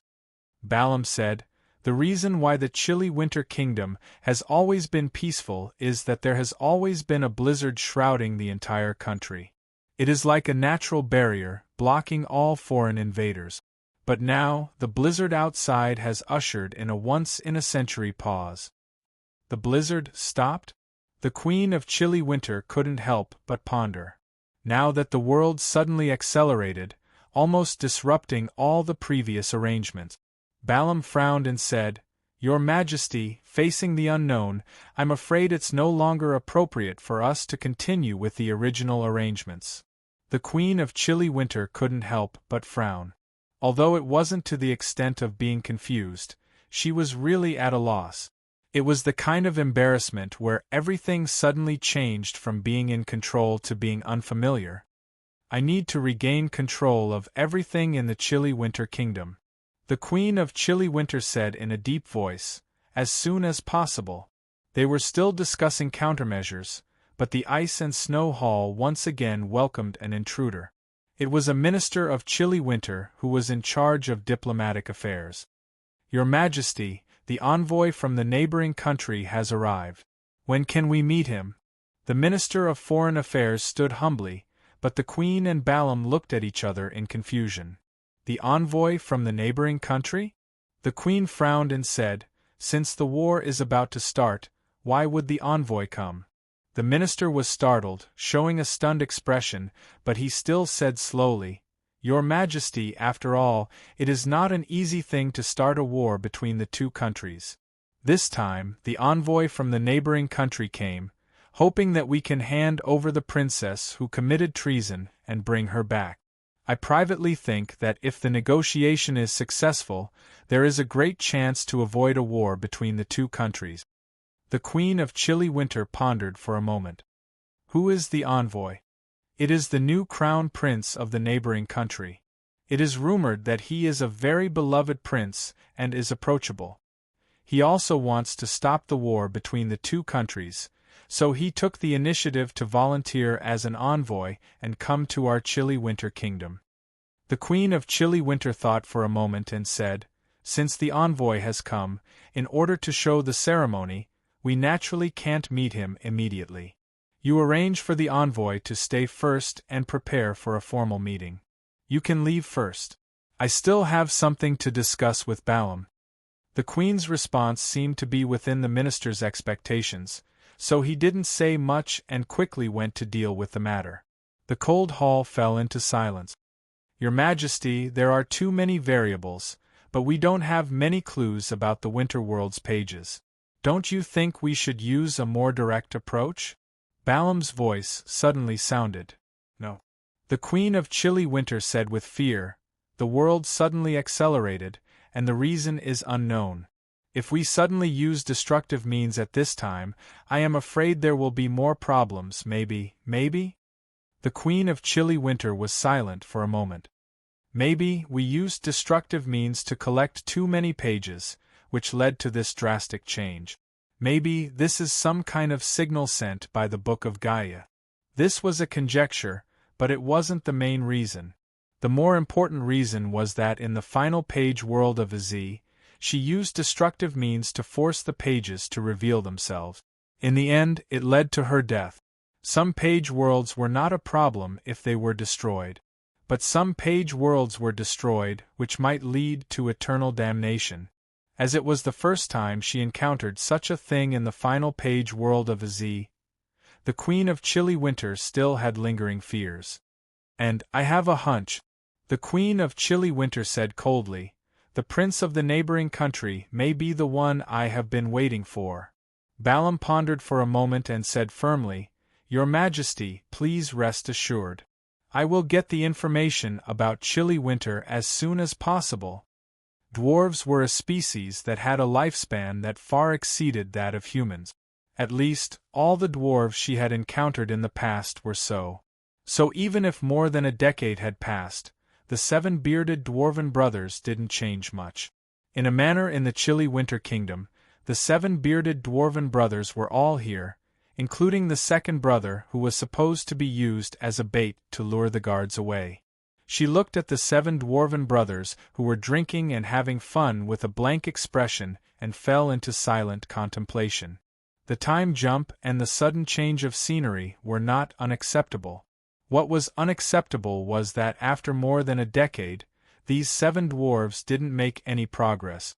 Could it be that in the past 10 years or so, he had never once made a move to teach these 7 fellows a lesson?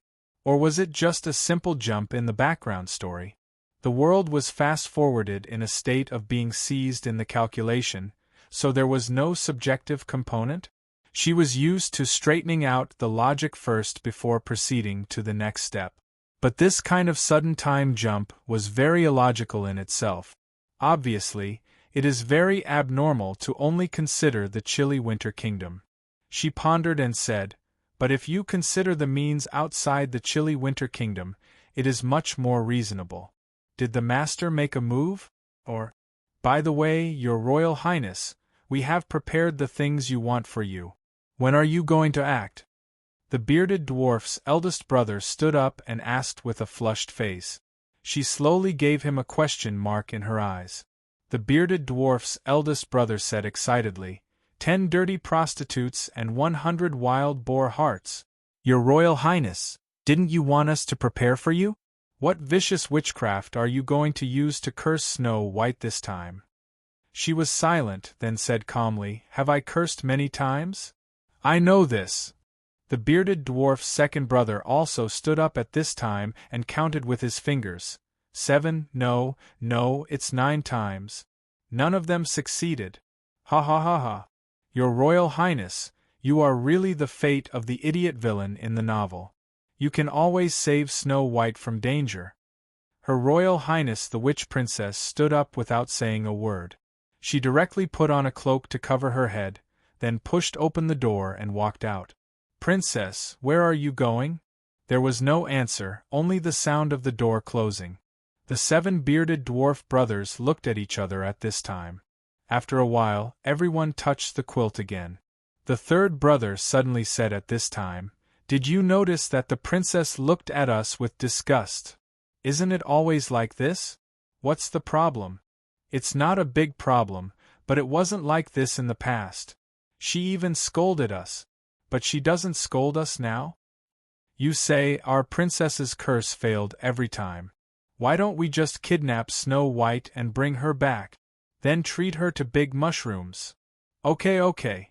Treat her to big mushrooms. Toast, enjoy.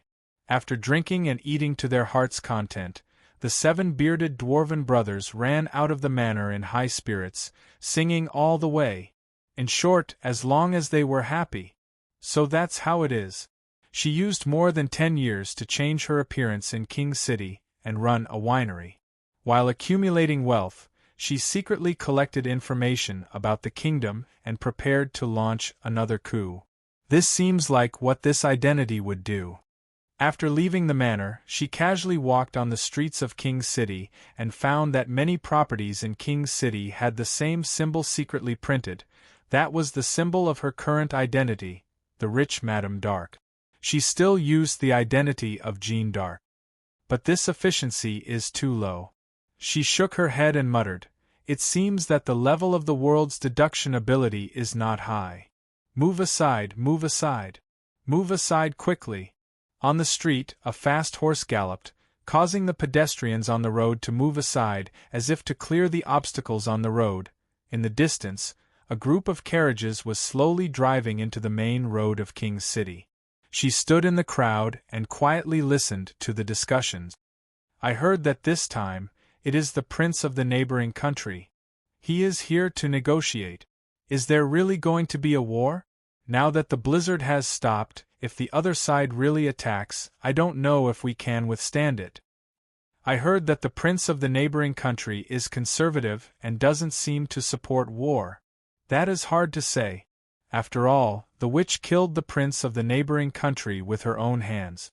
If it wasn't for the blizzard, the war would have been over long ago. All these years, the witch hasn't been caught. I think the visit of the neighboring country this time is for the witch. I don't know how our queen will deal with it, sigh." In the midst of the discussions, the carriages slowly drove past. In the lead was a group of well-equipped cavalry. The prince of the neighboring country was in the carriage. The crowd gradually quieted down. She frowned in the crowd and quietly flicked her finger. A black butterfly silently flew out. The butterfly startled the horse pulling the carriage. The horse was frightened and in an instant, the carriage lost control and rushed toward the crowd on the side of the road. Everyone was shocked. Seeing that it was too late to dodge, they saw a figure rush out of the carriage and directly sit on the back of the frightened horse. His Royal Highness of the neighboring country. The prince of the neighboring country bent down at this time and put his palm on the back of the horse and stroked it gently. He seemed to be saying something to the frightened horse. But in an instant the frightened horse calmed down. Legend has it that the prince of the neighboring country was the favorite of nature. Even the elves in the atmosphere loved him and obeyed his command. Seeing it today, it was indeed magical. Everyone was amazed. After calming the frightened horse, the prince of the neighboring country directly turned over and dismounted. After nodding to the diplomatic officials of the chilly winter country who led the way, he returned to the carriage again. The carriages continued to drive and gradually went away. The crowd began to disperse. Only she still stood in the same place, looking at the shrinking carriage in confusion. "It's not master," she whispered to herself in a firm tone. She pondered. Then, she followed in the direction of the carriage. End of this chapter. Chapter 22. The neighboring country was the opposite of the Winter Kingdom. It was like a simple setting in a fairy tale. It was a country with spring all year round. It was a country of early spring. Then, if there is anything you need, just order the servants here. I will also arrange an audience with Her Majesty as soon as possible. In the guest house where the Prince of the Spring Kingdom was received, the Foreign Affairs Minister of Winter was bidding farewell to the Prince of the Spring Kingdom. "Kaz, go and send this lord off," the Prince of the Spring Kingdom ordered. A guy wearing huge armor and covered tightly walked out slowly. The Minister of Winter was almost shrouded in the shadow of this huge armor. The huge sense of oppression made him secretly exclaim, "The warriors of the Spring Kingdom are really brave. Ha ha, ahaha, goodbye." The guest house was not big, but it was quiet. The century-long blizzard of winter ushered in a short pause, and people also saw the legendary blue and clear sky. This was a pure white country. It was so white that people could hardly open their eyes, especially under the sun. The prince of the Spring Kingdom was playing an emerald-green zither in the courtyard. It was unknown when it started, but small snow-white glimmering balls appeared in the corridor of the courtyard. It was the snow elves who came for the sound of the zither. Until a burst of loud footsteps interrupted this beautiful scene. A huge armor came to the Prince of the Spring Kingdom at this time. "Your Royal Highness, the Minister of Winter has left. But looking at the situation, he should be back soon." His Royal Highness leaned on the doorpost and stroked the strings of the zither with his fingers. "So, do you think he is the pro-war faction?" "I'm afraid not." Kaz thought for a moment and said, "After entering the Winter Kingdom, we found that the Winter people's desire to go to war is not high. As far as I know, the one who really wants to go to war in the Winter Kingdom should be the leader of the Winter Knights, Balam. According to the intelligence, in recent years, Balam has expanded the knights under his command a lot." His Royal Highness stopped and let out a long sigh. "Speaking of which, the voices of revenge in the Kingdom of Spring are getting rowdy." Kaz said in a deep voice, "More than 10 years have passed. The blizzard can no longer stop our anger. If winter doesn't give us an explanation, we can only use blood to judge everything."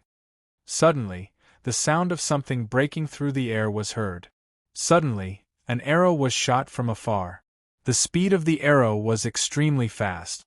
When Kaz reacted, he could only watch the arrow piercing into the floor. It was so close to hitting His Royal Highness. "Men, protect His Highness." As the strongest guardian of the prince, Kaz was instantly enraged. His heavy iron armor was like nothing. He jumped over the wall in a flash and rushed in the direction of the arrow. In an instant, several soldiers from the country of Spring rushed into the courtyard, protecting the prince. His Royal Highness didn't have much of a frightened expression on his face. He just looked thoughtfully at the arrow stuck in the ground. He reached out and pulled out the arrow. After looking at it carefully, he handed it to a soldier beside him. "Investigate and see if you can find it in the direction of the arrowhead production.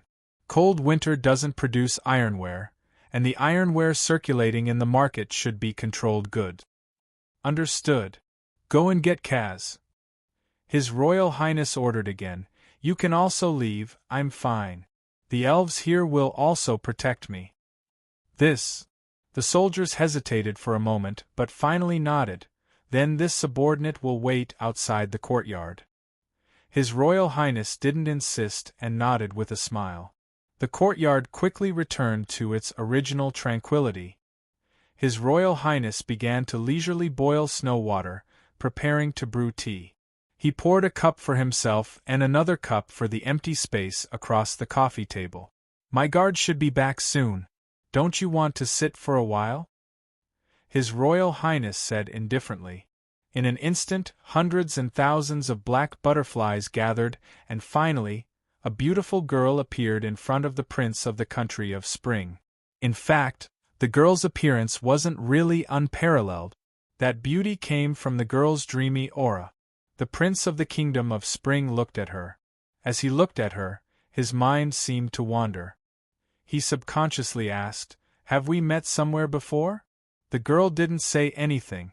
The girl looked at him, and her eyes were like ice that hadn't melted in 100 years in a snowstorm. There seemed to be a biting cold murderous intent, but she was doing her best to restrain it. "Why do you want to kill me?" The Prince of the Country of Spring frowned. "But why didn't you kill me just now?" The girl said indifferently, "You look like someone." His Royal Highness was speechless. "Stunned, just because of that?" The girl said expressionlessly, "I won't allow anyone to offend him. It's even more impossible to look like him. It's really unexpectedly domineering." His Royal Highness opened his mouth slightly, and said with a bitter smile, "It's just that appearance is one of the few things I can't control. Of course, I definitely don't mean to offend the person you're talking about. So, miss, why didn't you kill me?" The girl said indifferently again, "It's also because you look like someone." His Royal Highness nodded thoughtfully, and then said helplessly, it's the first time we've met. But just this meeting made me feel a little envious and jealous of someone I've never met before. It's really enviable, that person who looks like… Yep, that person who looks like me. Keep your life for now, the girl said indifferently, until I figure out who you are. Thank you very much. His Royal Highness smiled, but it seemed like he didn't take the girl's words to heart. Also, the girl said indifferently again, please restrain yourself and don't have too much contact with the opposite sex. His Royal Highness couldn't react at that time, and he couldn't help but blink his eyes. The girl said, do you understand? There was an irresistible sense of oppression, and it was as if there was a huge and pale face of an evil spirit floating behind the girl. The Prince of the Kingdom of Spring gulped reflexively. What was going on with this resentful gaze? I still haven't asked for your name, Mississippi, His Royal Highness asked softly. The black-robed girl narrowed her eyes, and suddenly smiled like 100 flowers blooming. Didn't you come for me? The Prince of the Country of Spring was stunned, and he subconsciously blurted out, the Witch of Cold Winter? Your Royal Highness. At the same time, the door was forcefully pushed open, and a rough voice could be heard. The strongest guard, Kaz, had returned.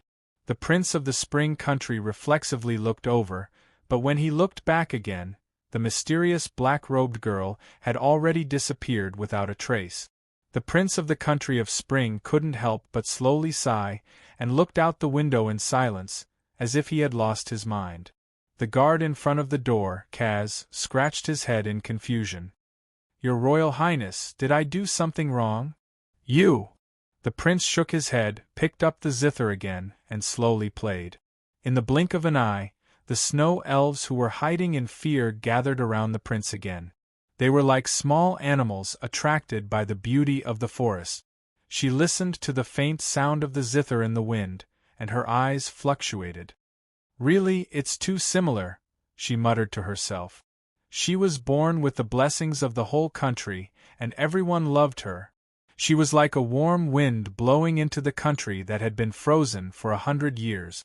No one was willing to hurt her, and they always wanted to protect everything about her from the bottom of their hearts. She was a pure princess born in the snow. Princess, did you come to buy vegetables again today? Look at my meat, I just hunted a wild boar today. Princess, it's not good to eat meat every day. Come to my place, I saved the best eggplant for you. It's very useful. They all knew her identity, even if she wore ordinary clothes like ordinary people, used a headscarf to wrap her long hair, and carried a basket to buy vegetables. She looked like a young girl milking cows in a ranch. Of course, a guard was still necessary, but it was only an old veteran who existed purely as a porter, a guard with the head of a Chintian doll. Your Royal Highness, I've bought a lot, is it enough? Yes. I still want to shop a bit more. She picked out the food from the stall and chatted with the stall owner while replying to the guard behind her. Mother's appetite hasn't been very good recently, and she didn't eat anything today. I want to see if I can make some special dishes. The guard thought for a moment and said, maybe it's because of the matter with the emissary of the Kingdom of Spring. I heard that the emissary of the Kingdom of Spring has already checked into the inn today. Chintian, is there really going to be a war? The girl asked worriedly. That's hard to say. The Chintian guard shook his head. There are voices on both sides that want to go to war and that want to make peace. The key is still to see the final attitude of the Kingdom of Spring. As expected, it's because of that matter with elder sister. The girl lowered her head sadly. Chintian, what kind of person do you think elder sister is? Is she really like mother? Like what they said, she killed father, her fiancé, and even betrayed Chilly Winter. That's not an era that people want to remember. The Chintian guard shook his head and said, Your Highness, you weren't born yet at that time, so you didn't experience all that pain and fear. It's best if you don't ask too much about the first princess. Yes. The girl didn't force him, and only nodded obediently. Oh, I forgot to buy some spices. It's still a long way from here to the spice shop. The Qingtian guard thought for a moment and said, Your Highness, I'll go buy some. You haven't finished shopping here, have you? Hurry up. Fresh mushrooms. Big and fragrant mushrooms. Come and see cheap and delicious mushrooms. At the entrance of the alley, the girl stopped with her basket and looked at the colorful mushrooms on the ground. She couldn't help but blink. Boss, are these mushrooms poisonous? The boss looked very short, had a big beard, and covered his face with a hat. Hearing this, the bearded boss who sold mushrooms quickly said, How can it be? These are all freshly picked. It's a new variety. Our village eats this. I remember now. The girl blinked at this time and said, Aren't you the boss who sold me apples last time? Last time? I didn't. It's not me. The bearded boss quickly shook his head. Oh, you saw it. It must be my brother. It looks like me. So that's how it is. The girl nodded. The apples I bought last time were very good. I used them to make apple pie for my mother. But I don't know if it was because my mother ate too much. She said that her stomach was uncomfortable all night. I was wondering why she didn't die from the poison. It turned out that the Winter Queen ate it all? It was the same last time, and the time before that, and the time before that. Can't poison her to death? Ah, really? Then you must try these big mushrooms. They were also picked from the place where I picked the apples last time. The bearded boss said quickly. Okay then. The girl smiled happily. Well, give me a share. I can't take all of them. Good things should be shared with everyone. It's good to be able to sell them. Everyone. The girl stood up at this time. There is a new variety of mushrooms here. It looks delicious. You guys should come and take a look as well. This boss hasn't opened for a day. He's so pitiful. Everyone should help each other. Hey, it's the princess. It's really the princess. Since the princess said so? Well, I'll take a look too. In front of the stall at the entrance of the alley, more than a dozen people came in an instant. There were men and women and even children. Everyone gathered in front of the stall and looked at the colorful mushrooms in amazement. Then, they frowned and looked at the bearded boss at the stall. The bearded boss lowered his head at this time and suddenly felt cold in his hands and feet. What the f***ck? Aya, princess, where did you buy the potatoes in the basket? They look very fresh. A middle-aged woman pulled the girl and asked. The girl pointed in a direction and answered patiently. The middle-aged woman continued to ask questions, and the girl still answered patiently. Thank you so much, Your Highness. Otherwise, I wouldn't have been able to buy such good potatoes. I'll go now.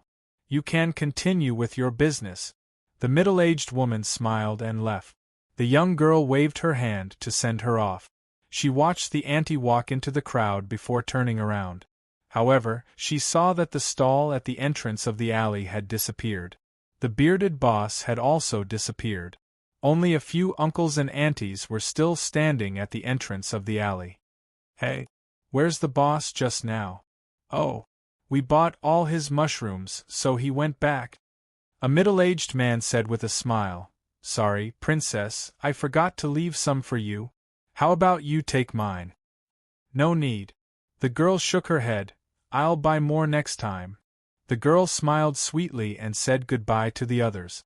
Then, she turned around and left.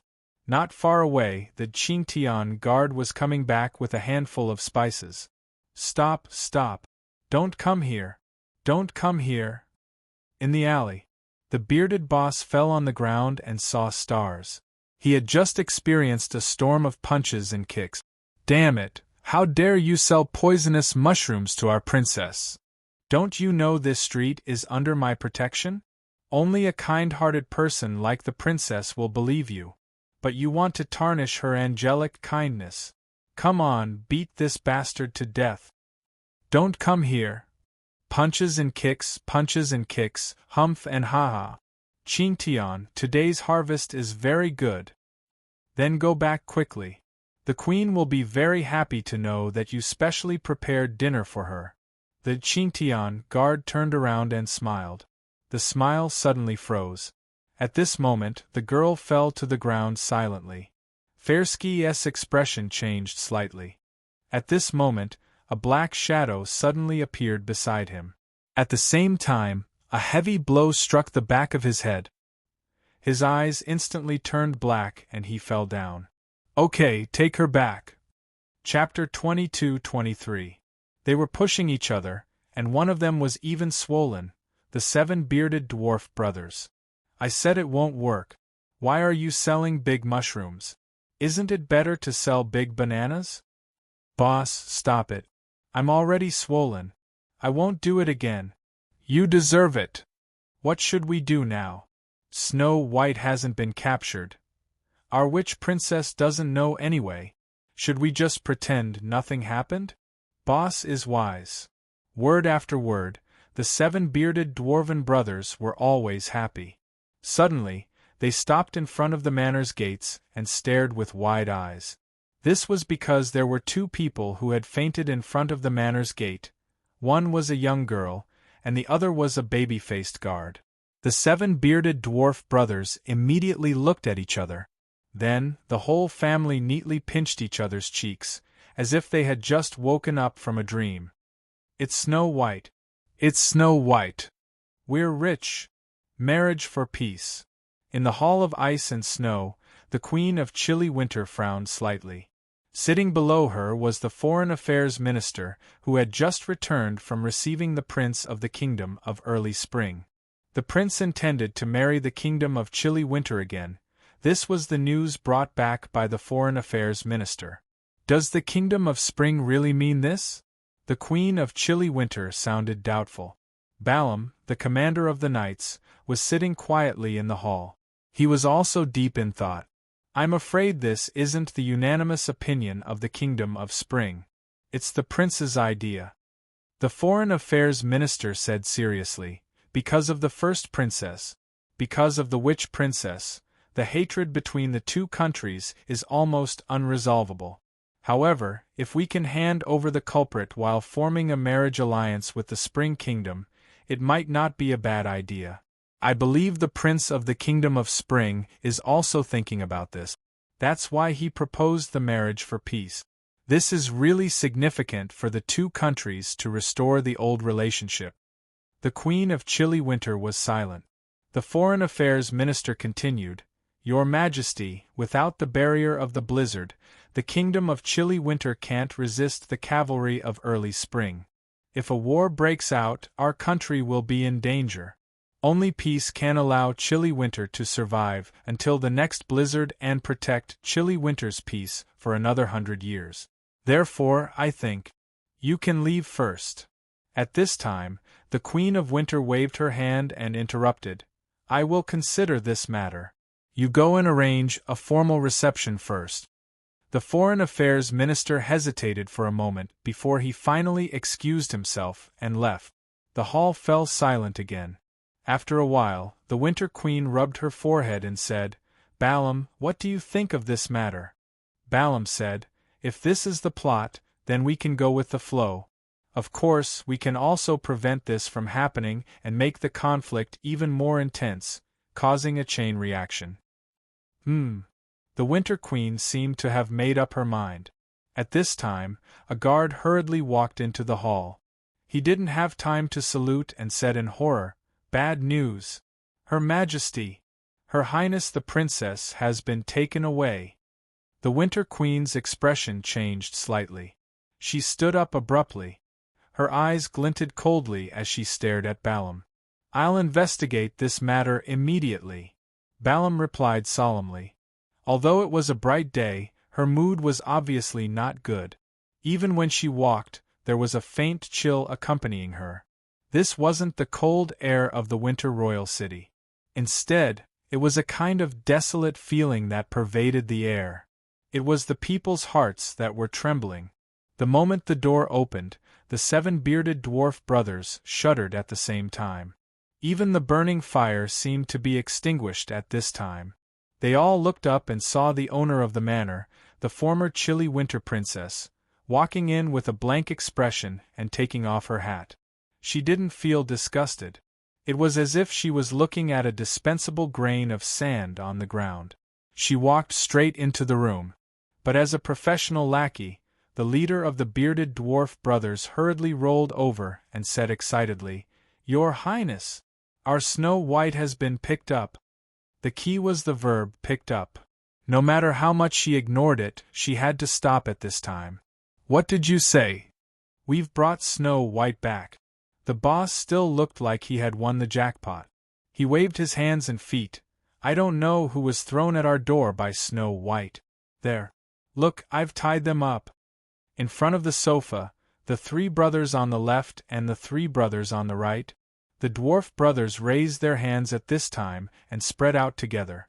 They also spontaneously added the sound effect of ding ding ding ding. She saw two figures lying on the sofa at this time. She didn't care too much about the Chintian doll's head, but her eyes focused on the plainly dressed girl. She even whispered in an almost surprised tone, "It's Miss Loya." "Your Highness, how about it? We are useful. You see, we went out for a trip, and we picked up Snow White." The dwarf brother patted his chest at this time. "Your Highness, we can't do it even after 9 attempts. I got it the moment I made a move. You should give us more chicken drumsticks. Also, when will you eat my big mushroom?" She looked indifferently at the tortoiseshell-like rope on the girl on the sofa and suddenly asked, "Did you tie this up?" "I guided her. 30 years of skill. Even the female goblins in the forest can't escape from it." She sighed slowly, as if she had nothing to say. She just raised her hand and gently snapped her fingers. In an instant, dozens of black butterflies flew out and flew to the dwarf brothers. Again? The dwarf brother only heard the dwarf brother scream in horror, and then the butterflies burst into flames. The dwarf brothers' heads, beards, and clothes were instantly ignited in an instant. "Quick! Snow! Snow!" The dwarf brothers screamed and rushed out of the door in an instant. 7 dwarfs, who were on fire, rushed out of the big house in an instant and began to roll in the snow. She just sighed again, then looked at the unconscious girl on the sofa with a dignified expression. The rope on the girl quietly disappeared. She reached out to touch the girl's face and couldn't help but fall into deep thought. "If that's the case, I'm afraid I'll have to use a slightly more violent method." She shook her head, and the deep blue in her eyes deepened. "Kerrigan, I hope you didn't do this on purpose. The key was, who kidnapped the little princess and brought her here? The key was, who would kidnap Snow White? She was loved by the whole country. She was born with blessings. No one would be willing to hurt this pure and innocent child. Even sinners would cry in front of her."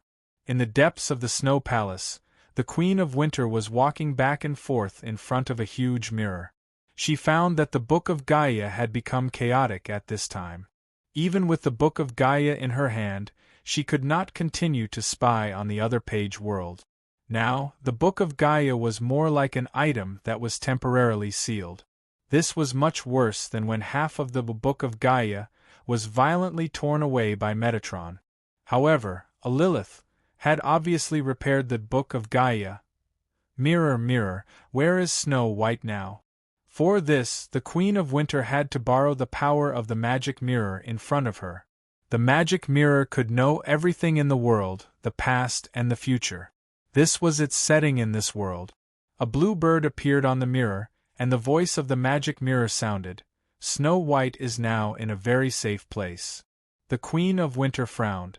If there was anything unsatisfactory about the magic mirror, it was that its answers were as difficult to understand as Zen. Because of the Book of Gaia, the Queen of Winter basically threw the magic mirror in a corner to eat dust. "Give me a definite answer. Snow White's specific location." "Somewhere in the royal city," the magic mirror said slowly. "The gears of fate have begun to turn. The appearance of the destined person will be the time when the pure white snow drifts away in winter. This is a poem of the times." The magic mirror spoke without emotion. The Queen of Winter frowned impatiently. This thing was really reading with a stick. The Queen of Winter snorted and covered the magic mirror with a cloth. If the magic mirror's spirit was not the incarnation of the bluebird, she would have melted the magic mirror. She left the place where the magic mirror was placed and returned to the Snow Palace. But at this time, there was already a figure standing on the throne of the Snow Palace. It was a girl. In an instant, the Queen of Winter couldn't help but frown. She said in annoyance, "How dare you? Who asked you to come?" The girl slowly turned around. The girl on the throne looked down. At the moment when their eyes met, the Queen of Winter's shoulders trembled slightly. The Queen's eyes stirred in an instant. Her expression changed drastically at this moment. Her voice was sharp and harsh. She screamed, "It's you! The actual situation is that I don't even plan to see you." The girl slowly walked down from the throne.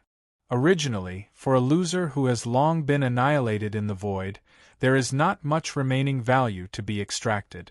The reason why the Kingdom of Heaven likes to recycle trash is more or less because it is short of money, not because of how much value you still have. The thick ice floor of the Snow Palace instantly cracked. The Queen of Winter's hair fluttered at this time, and a huge chill whistled out. With a wave of her hand, an ice crystal long sword appeared in the Queen of Winter's hand. Joan of Arc! The Queen of Winter rushed over with a gust of cold wind. Her roar contained endless anger and resentment. The ice crystal long sword pointed directly at the girl's heart. The girl just stretched out her finger, and she had already caught the ice crystal long sword. The Queen of Winter's face changed slightly. "I'm sorry for using such a relatively harsh comment on you," the girl said indifferently. "As for some of the means I'm going to use on you, it's just to vent my anger. Please forgive me. It's because you are too much of an eyesore in front of me. Executioner of the Kingdom of Heaven. I'm going to kill you. Celtic Grim Reaper, countless years have passed, but you still like this kind of roar as always." The girl turned her finger, and the ice crystal long sword between her fingers instantly shattered. A group of black butterflies fluttered and entangled the Queen of Winter's body. With a slight touch, there was a burning pain in the depths of her soul.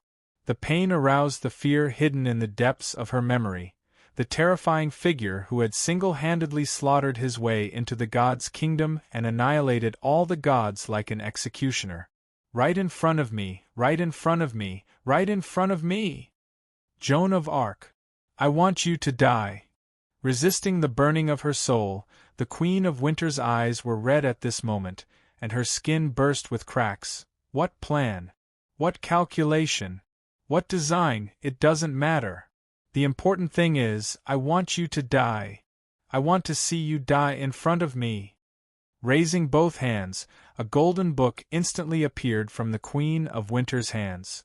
This executioner of the Kingdom of Heaven appeared suddenly as usual, brought fear as usual, and strangled everything in an instant in the midst of happiness and perfection as usual.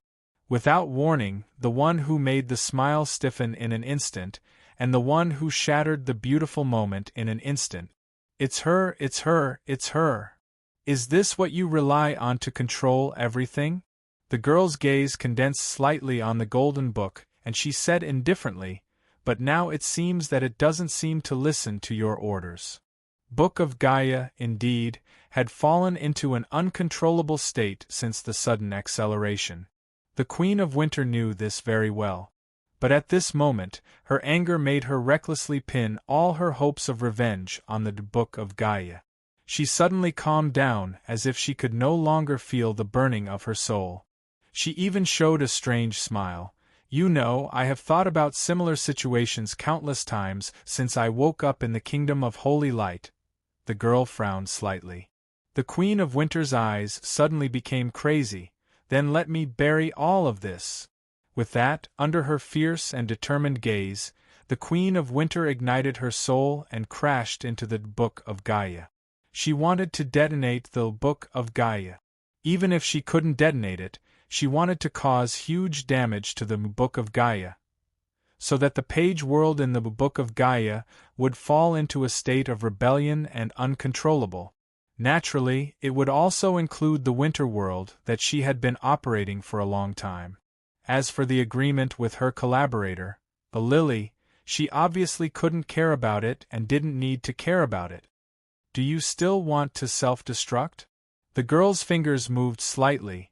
It's still this kind of unprogressive method. The former me did swing my sword when I destroyed the Celtic kingdom of gods. However, when more than half of the gods in the kingdom chose to surrender, wasn't it you who insisted on detonating the kingdom? After saying so much, you just want to get away with your crimes. The Queen of Winter sneered. How can faith be changed? What's more, we are already gods. This is worse than taking the life of a god. The girl said indifferently, I don't deny that if the entire Celtic kingdom of gods is indeed less than half of the gods surrender, the final judgment will be made.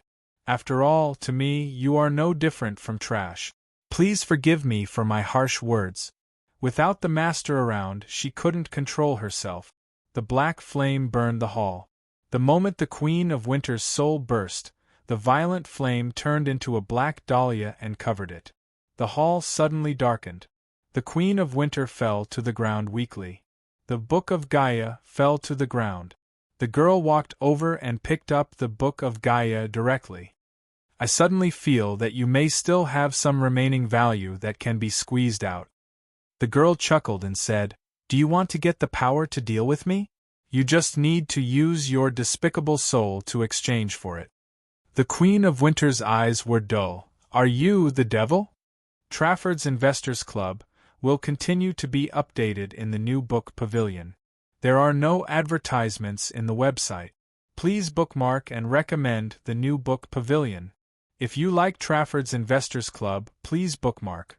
Trafford's Investors Club new book pavilion updates the fastest. Chapter 22-24. Those were the black-winged butterflies, the symbol of death. They flew slowly in front of the Queen of Winter. She was very familiar with the concept of death, as she had once been in charge of death in a god system. Would she be afraid of death? She was once a god of death. Yes, because she had once become a god, she knew that gods were not immortal. Gods could be killed. In the void of the dimension, the death of gods may be happening all the time. The deep-rooted hatred did not recede, but fear could force her to calm down. Are you kidding? The Queen of Winter, who had completely calmed down, sneered disdainfully. Even if she was at a complete disadvantage at this time, and revenge was out of reach, she must not bow down. She had to admit that this was the only ridiculous self-esteem left. Ha ha! Are you here to be funny? The Queen of Winter laughed as if she was mocking. Exchanging my soul for the power to deal with you? Is it really just the power to deal with you, not the power to kill you? Is this body really the real you? Jeanne d'Arc, you look down on me too much. The girl said indifferently, I think this level is indeed just right for you. Who do you look down on? The Queen of Winter gritted her teeth. She was already very calm. She forced herself to be calm. She must be calm. This enemy's mouth was too vicious. Then, the negotiation is over. The girl said indifferently at this time, I have given you a chance. The Queen of Winter's expression suddenly changed. The black-winged butterfly's death aura became stronger at this time. She was like a puppet that had been controlled by fate. The black-winged butterflies flew slowly. They would complete her burial. Wait. The Queen of Winter gritted her teeth. I agree. Death, all extinction. Life, maybe there was still a chance. A small chance was still a chance. So I said, this level is just right for you. The girl chuckled. Continue to be the Queen of Winter, Morrigan. What do you mean? The Queen of Winter couldn't help but frown. Of course, it is for the pages. The girl slowly raised the Book of Gaia in her hand and said indifferently, although I still have some reservations about the origin of this book, I probably already know what you want to do by arranging this. How could this be? The Queen of Winter was shocked. It had only been a moment since she picked up the Book of Gaia. Snow White is with me. At this time, the girl said, It's about time. I'll bring her back. Then, sorry to disturb you. Unknowingly, the figure of the girl could no longer be seen in the cold hall, but the broken floor of the hall constantly reminded the Queen of chilly winter what had happened here. Her body suddenly went soft and she sat on the ground. She lowered her head and grabbed the broken pieces of the floor. Damn you, Lily, you're actually cowering at this time. The main hall welcomed a few guards with hurried expressions. The guards looked at the broken main hall in horror and said with trembling voices, "Your Majesty, what happened? Relay my orders." The Queen said coldly, "Arrange for a formal meeting between the ambassadors of the early spring country immediately. Also, tell Balaam to come see me immediately." Warmth, the kind of warmth that seemed to drive away the coldness of chilly winter since ancient times. The little princess of chilly winter slowly woke up in a big soft bed. The air was filled with the smell of high-grade spices that even the royal palace didn't seem to have. She subconsciously stretched her body. This was an extremely high-quality sleep, wasn't it? But why was she in such a strange but comfortable place? She should be on the way back with Chintian. "Are you awake?" A voice came. The little princess of chilly winter looked at the source of the voice. She saw a girl in a black dress who was not much older than her. The girl sat on the edge of the windowsill, holding a book with a golden cover. Next to her was a steaming tea set. She looked like a noble lady who was reading in the afternoon. "You are." The little princess of chilly winter couldn't help but be surprised by the girl in a black dress. "Why, didn't the Queen of chilly winter mention me to you?" The girl in a black dress smiled slightly. The little princess blinked doubtfully and shook her head subconsciously. The girl in a black dress put the book with a golden cover on the table and walked lightly to the little princess. She whispered in front of the little princess, "I can be considered as your elder sister." "Elder sister?" The little princess of chilly winter widened her eyes in astonishment. "You don't believe me?" the girl in a black dress suddenly asked. The little princess suddenly shook her head and thought for a while. She said, "I'm just curious. People in the royal palace said that you are very scary. You have fangs and can eat people. There is a kind of creature that also has fangs. But in terms of appearance, it is considered beautiful." The girl in a black dress smiled and said, "So having fangs is not necessarily scary. Moreover, the taste of human flesh is salty and not delicious." "So that's how it is." The little princess of chilly winter nodded and said in surprise, "This is the first time I know that human flesh is salty. So, even if you know that I am the witch, you are not afraid?" the girl in a black dress asked suddenly. The little princess of chilly winter shook her head. "I am not afraid because your eyes are like snow elves. I know that you will not hurt me. I don't look like snow elves. It doesn't matter if you say that I look like blood," the girl in a black dress said indifferently. "But there is one thing. I will not hurt you. I will only protect you. Where is this place?" The little princess walked down from the bed and walked to the window. She opened the window and faced the wind. "So beautiful! This place is different from the royal palace. This is where I live for the time being." The girl in a black dress said softly, "You will also live here for the next few days." The little princess quickly said, "This can't be. Mother will be worried. I've already spoken to the Queen." The girl in a black dress continued softly, "She has also allowed you to stay here for a few days." "Really?" The little princess widened her eyes in disbelief and then hesitated. "But this, why?" The girl in a black dress said, "Because I am your elder sister. As sisters, do we need a reason to live together? It seems to be like this." The little princess blinked her eyes, and then a burst of excitement suddenly appeared.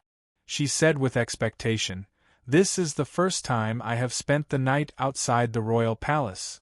Can I look around?" "Of course." The girl in a black dress said softly, "All the rooms here will be open to you. You can also order the dwarves outside." "Okay." Seeing the little princess of chilly winter walking out of the room with curiosity and excitement, the girl in a black dress did not follow her. Her eyes fell on the golden cover book on the table again. Miss Loya's diary. She stroked it with her fingers. But there are still a few pages missing.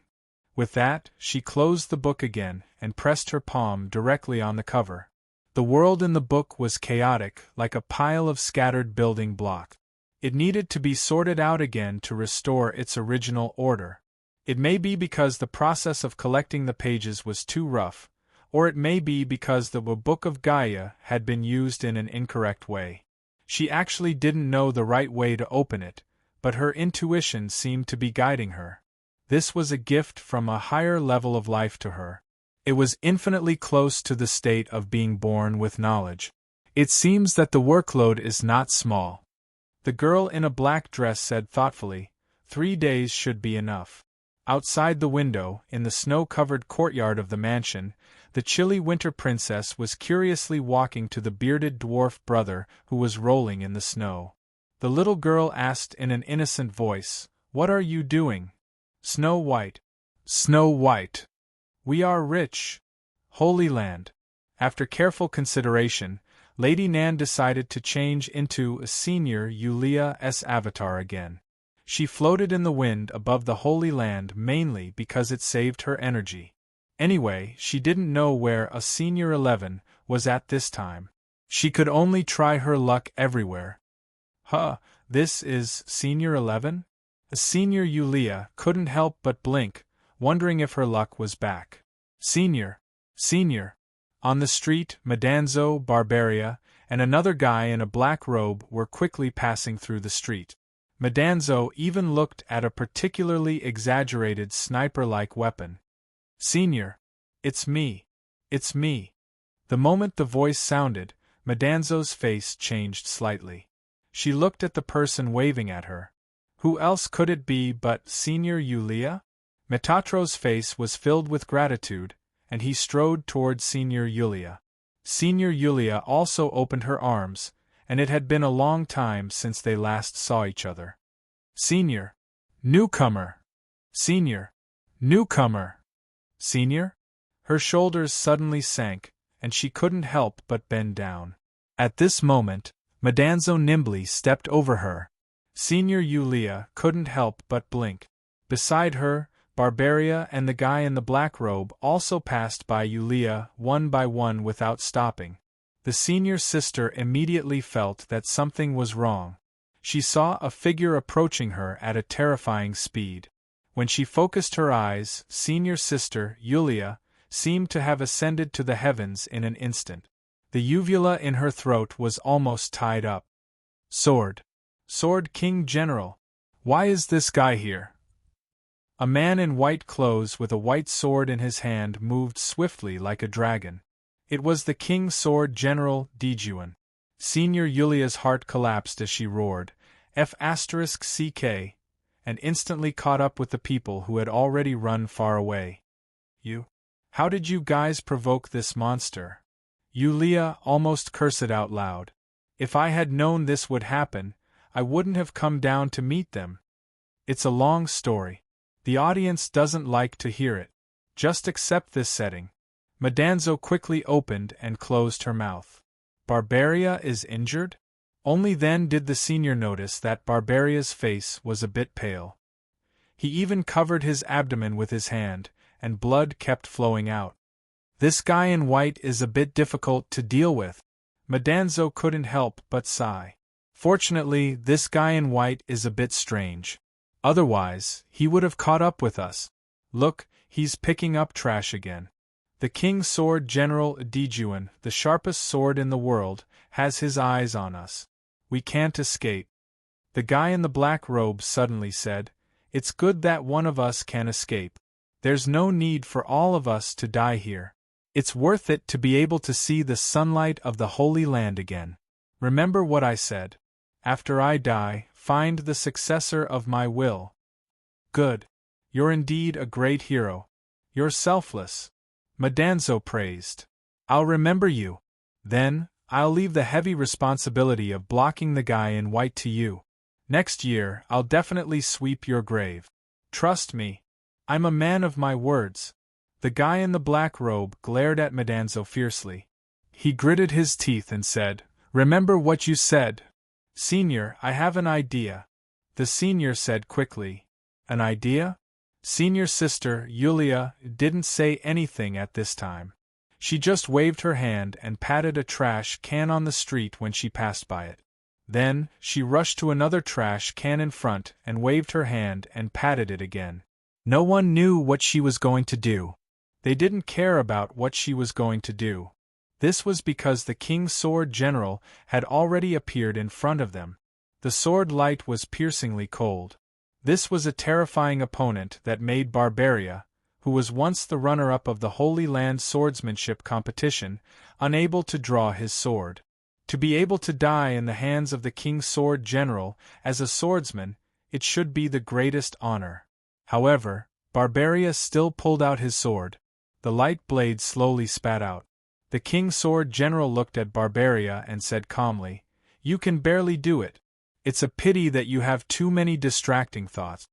Madanzo didn't have so many lines.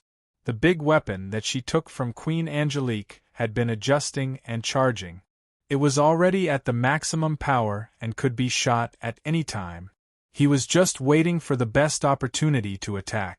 Obviously, this wasn't the best opportunity to attack, but it was an unexpected opportunity. In the instant that the Sword King was speaking, an enormous flash of light directly rushed out. The enormous flash of light almost covered the entire avenue of the long street. The flash rushed out for almost 100 meters. The terrifying power even vaporized the buildings on both sides of the street. A huge deep hole was left on the original street. However, the King's Sword General was unharmed. The white sword was stabbed into the ground. He stood behind the white sword, his white clothes still spotless. "It's really against the rules." Madanzo clicked her tongue and the annihilator she was carrying fell to the ground, mainly because it became hot after being released at full power. "Young master, you go first." At this moment, Babalia shouted in a deep voice and directly leaped out with his lightsaber. Right at this time, an arm directly grabbed Babalia's ankle and pulled him back. It was actually senior sister, Yulia, who had run off to mess with the trash on the street. "You! Why are you talking so much nonsense?" Senior Yulia waved her hand. "Although it's a bit rushed, I still prepared a gift for you, King's Sword General." The King's Sword General, Dijuan, frowned subconsciously. He actually didn't have a good impression of this woman. "This is..." The black-robed figure subconsciously looked behind him, and his expression became strange. Those rubbish bins were arranged in a line, and each of them even grew hands and feet. At this moment, they sucked in air and began to expand. "Shoot! Rubbish bin shooters!" The King's Sword General's eyes narrowed, and then he opened his mouth slightly. He saw a sky full of rubbish being thrown at him instantly. Banana peels, cans, eggshells, paper balls. Probably paper balls with snot blown on them? The King's Sword General stared at the backs of Yulia and the others who turned around to escape. As soon as he took a step, he gritted his teeth and waved his hand. Instantly, the air condensed into a whirlwind and began to gather the rubbish on the ground, mainly to make it easier to pick up the rubbish. Finally, the figures disappeared at the end of the long street. Before disappearing, Yulia even lifted a corner of a manhole cover. The long street, except for the traces of destruction, was once again clean and tidy. Even the rubbish bin shooters were neatly stacked together. Of course, the hands and feet of the rubbish bin shooters were neatly cut off and arranged neatly on the ground. The King's Sword General walked to the manhole cover that was lifted and closed it again. Then he heaved a sigh of relief, stood up, and wiped his forehead with a satisfied expression. "It's still the same, Dijuan." A voice came from the side. A figure walked out of the alley with a smile on her face. "I was going to pretend that I didn't see it, but isn't it a bit too noisy?" The King's Sword General frowned and slightly tilted his head. "Angelique?" The figure appeared. It was Princess Angelique. Chapter 22-25. I didn't expect that we would be able to successfully escape from that lord. In the spacious sewer, Babalia's incredulous and emotional voice sounded in the darkness. They had been hiding in this part of the sewer for a while. There was no movement outside. But speaking of which, how did you think of using those trash cans to attract the attention of the Sword King General? That kind of monster-level guy? Madanza looked at Yulia suspiciously. Senior, didn't you say that guy liked to clean up randomly? I had an idea and took the risk. The senior hurriedly whispered in her ear. You're such a clever little brat. Metatro narrowed his eyes. Yulia pretended that she didn't see anything and hurriedly asked, Senior, who is this guy? Is it going to be a long story again? She looked at the comrade in the black robe. Madanzo shook her head and simply explained the origin of the comrade in the black robe. Yulia listened and her gaze became strange. Then she was shocked. The legendary hero who almost proposed another solution between humans and mythical creatures with one kick? The creator, Great Emperor Califar? The lumberjack in the palace who had a lot of connections with the boss? Senior, if you have the ability, why don't you kick me? Are you kidding me? Anyway, that's what the legend says. Madanzo shrugged and said indifferently, as for him, he said so himself. Yulia instantly fell silent. At this moment, the legendary Emperor Kai suddenly looked at Yulia and said with a frown, If I'm not wrong, what you used before should be the long-lost transformation witchcraft of the Witch Clan, right? What transformation witchcraft, Yulia opened her mouth and then she hurriedly frowned. In the next second, she changed her expression and looked at the legendary Emperor Kai with vigilance. The reason why she changed her expression in the next second was that Madanzo secretly stepped on her. It seems to be true. Kai Huang nodded affirmatively. He sighed and said, Only the most advanced transfiguration spells can make a dead object come to life. I didn't expect to see this kind of witchcraft again after the mythological war. It's great that the witch's inheritance hasn't been completely broken. Yulia secretly glanced at Madanzo. Madanzo, on the other hand, hinted that this legendary Emperor Kai might be a guy with a screw loose in his head. She suggested that she might as well use her identity as the successor of the witches to temporarily interact with Emperor Kai. He didn't know when it started, but these two fellows had developed a high level of tacit understanding. They could actually understand each other just by looking at each other. Young master, this is not a good place to stay. Babalia suddenly interrupted their conversation. I'm afraid that the fact that we escaped from Her Highness Manor has already been exposed. In addition, the Sword King General has already seen us. I'm afraid that the future of the Count's family will be full of thorns. Madanzo asked for the time being, Babalia, what do you think? Babalia said, The cause of this all started when His Highness the Prince was kidnapped. In order to appease Her Highness Angelique's anger and clear our suspicion, the only way now is for us to personally find His Highness the Prince. If there's anyone who can settle all of this, it's only Prince Cicero. Main mission, get. Madanzo and Yulia looked at each other and then nodded. Then let's do that, Babalia said. With our current situation, it's probably not easy to obtain information through normal means. The only thing we can do now is to contact those guys. Those guys? Yulia subconsciously asked, Which guys? Babalia said with a serious expression, Those rats hiding in the sewers of the Holy Land. The Holy Land. The Holy Land is the Holy Land, and the underground is a world where all kinds of monsters and monsters exist. Where there was light, there would be darkness. This was universal. The Holy Land had an extremely advanced sewer system built over hundreds of years. The underground sewers were like a giant maze, and there were many groups of people who couldn't walk under the sun. The group in front of him was probably one of these groups. The young man in the baseball cap thought as he was carried by the burly man all the way. Not long after, the youth wearing the baseball cap was also brought to an underground room covered by a curtain. "Boss, there's a good guy here." The big man threw the youth wearing the baseball cap to the ground and pointed at the children behind him, explaining the situation. The boss the big man spoke of was a guy with a cross-shaped scar on his face and had the aura of a handsome uncle. The youth wearing the baseball cap couldn't help but take another look. In the underground room, Yi Yen was lying on a shabby beach chair and looking at a yellowed map. Hearing this, he put away the map and sat up, looking at the children behind the big man. "How many times has it been?" The children looked at each other and lowered their heads as if they knew they were in the wrong. Yi Yen shook his head and sighed.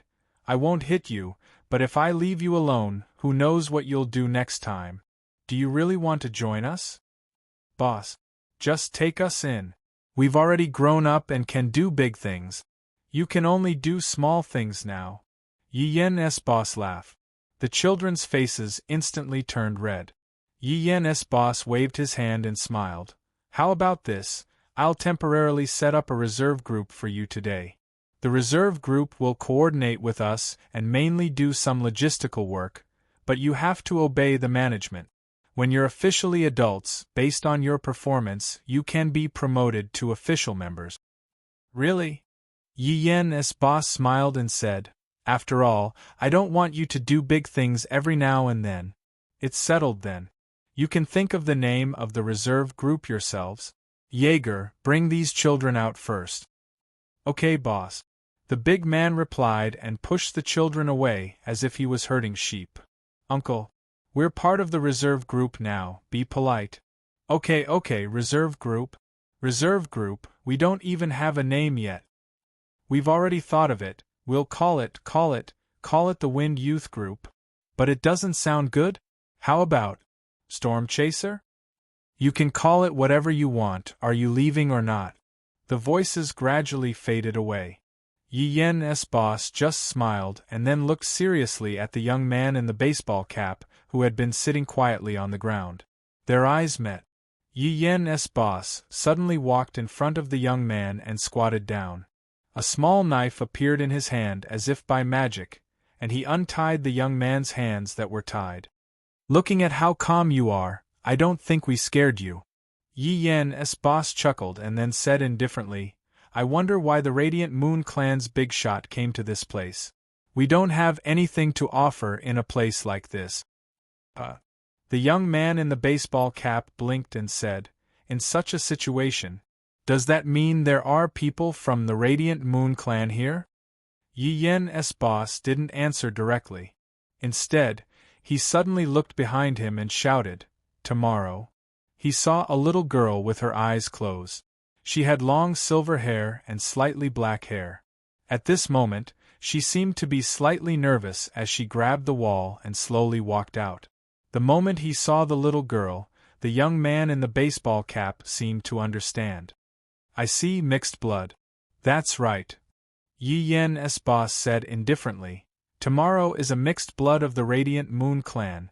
As for her background, I don't plan to tell you for now." The young man in the baseball cap curiously walked in front of the little girl, Tomorrow. He looked left and right with a face full of surprise. He rubbed his chin and said, "What a strange ability. You should be able to hide yourself, right? That's why I didn't feel your presence until now?" The little girl hid behind Yi Yen's boss. Her delicate body trembled slightly. "Tomorrow, you're afraid of him?" Yi Yen couldn't help but frown. He had never seen Tomorrow like this, even when she was facing the Radiant Moon Clan in the Holy Land. "Special." The little girl nodded lightly and said in a nervous and fearful voice. "Dark Moon." "Dark Moon?" Yi Yen's boss looked suspiciously at the smiling young man in the baseball cap. His eyes were so pure that there was almost no difference between good and evil. It would appear that an extraordinary character has come to this tiny place of mine. Yi Yen's boss calmed down and sneered. "So, I should be wary of you. It's best if I kill you before you make a move. That's the best plan." The young man in the baseball cap suddenly said. Yi Yen, the leader of drowning dogs. In these years, you've been very diligent and diligent. You've already pushed drowning dogs to the top 10 of the bounty list. You're a guy that gives the Holy Land government a headache. Yi Yen's boss instantly waved his hand and the small knife in his hand shot out like lightning. But what surprised Yi Yen was that the small knife he swung out easily pierced the chest of the young man in the baseball cap. The other party didn't dodge at all. He didn't even try to block it. This wasn't an illusion. The knife had truly pierced into the chest of the baseball-capped youth. But he seemed to be completely fine, and was still able to radiate that kind of pure smile. A year ago, a batch of weapons was mysteriously stolen from the armory. Among them, there was this specially made throwing knife-type annihilator. It seems that you guys were the ones who did it. The young man in the baseball cap pulled out the throwing knife from his chest slowly. The ranking of drowning dogs should be moved up a little. The wound on his chest had strangely disappeared. Even the punctured hole in his clothes was being repaired at this moment. Yi Yen's eyes were filled with horror. The little girl behind him, Ming Ming, grabbed the corner of his clothes tightly. Yi Yen's boss took a deep breath and said calmly, "If you can testify for this big case and make this useless guy's reputation bigger, I'll be very grateful." The young man in the baseball cap played with the small knife in his hand and suddenly laughed. "Even if this matter is announced, the ranking of drowning dogs will only be moved up by one place at most.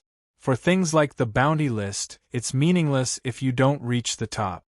Yi Yen's boss shrugged and said, "Climbing the tower is too tiring. We also have to be on guard against the backstabbing of this guy. Then what if the latecomer can never catch up with us?" The young man in the baseball cap narrowed his eyes. "For example, do an earth-shattering and unprecedented big thing." Yi Yen said casually, "What kind of big thing?" The young man in the baseball cap threw the small knife in his hand at Yi Yen. It fell into Yi Yen's hand without much strength. Then he said slowly, "For example, something like assassinating the emperor." The atmosphere seemed to have frozen in an instant. The expressionless leader of Yi Yen, the young man with the baseball cap, suddenly said, "There is a rumor that I don't know where it came from. It says that in the palace, there is a prince who can't be killed no matter what. It seems that the rumor is true." Ayaya. The young man in the baseball cap blinked his eyes. "You saw through it so quickly. What happens next will be a lot less happy. This isn't a good start." Yi Yen heaved a sigh of relief slowly. He casually put the flying dagger back into the bag and said calmly, "Then, I wonder if your highness is just joking about the assassination of the emperor." "I'm serious," the young man in the baseball cap said excitedly. "Hey! How about we form a big assassination alliance? We'll unite all the fiercest criminals in the Holy Land and fight them into the palace.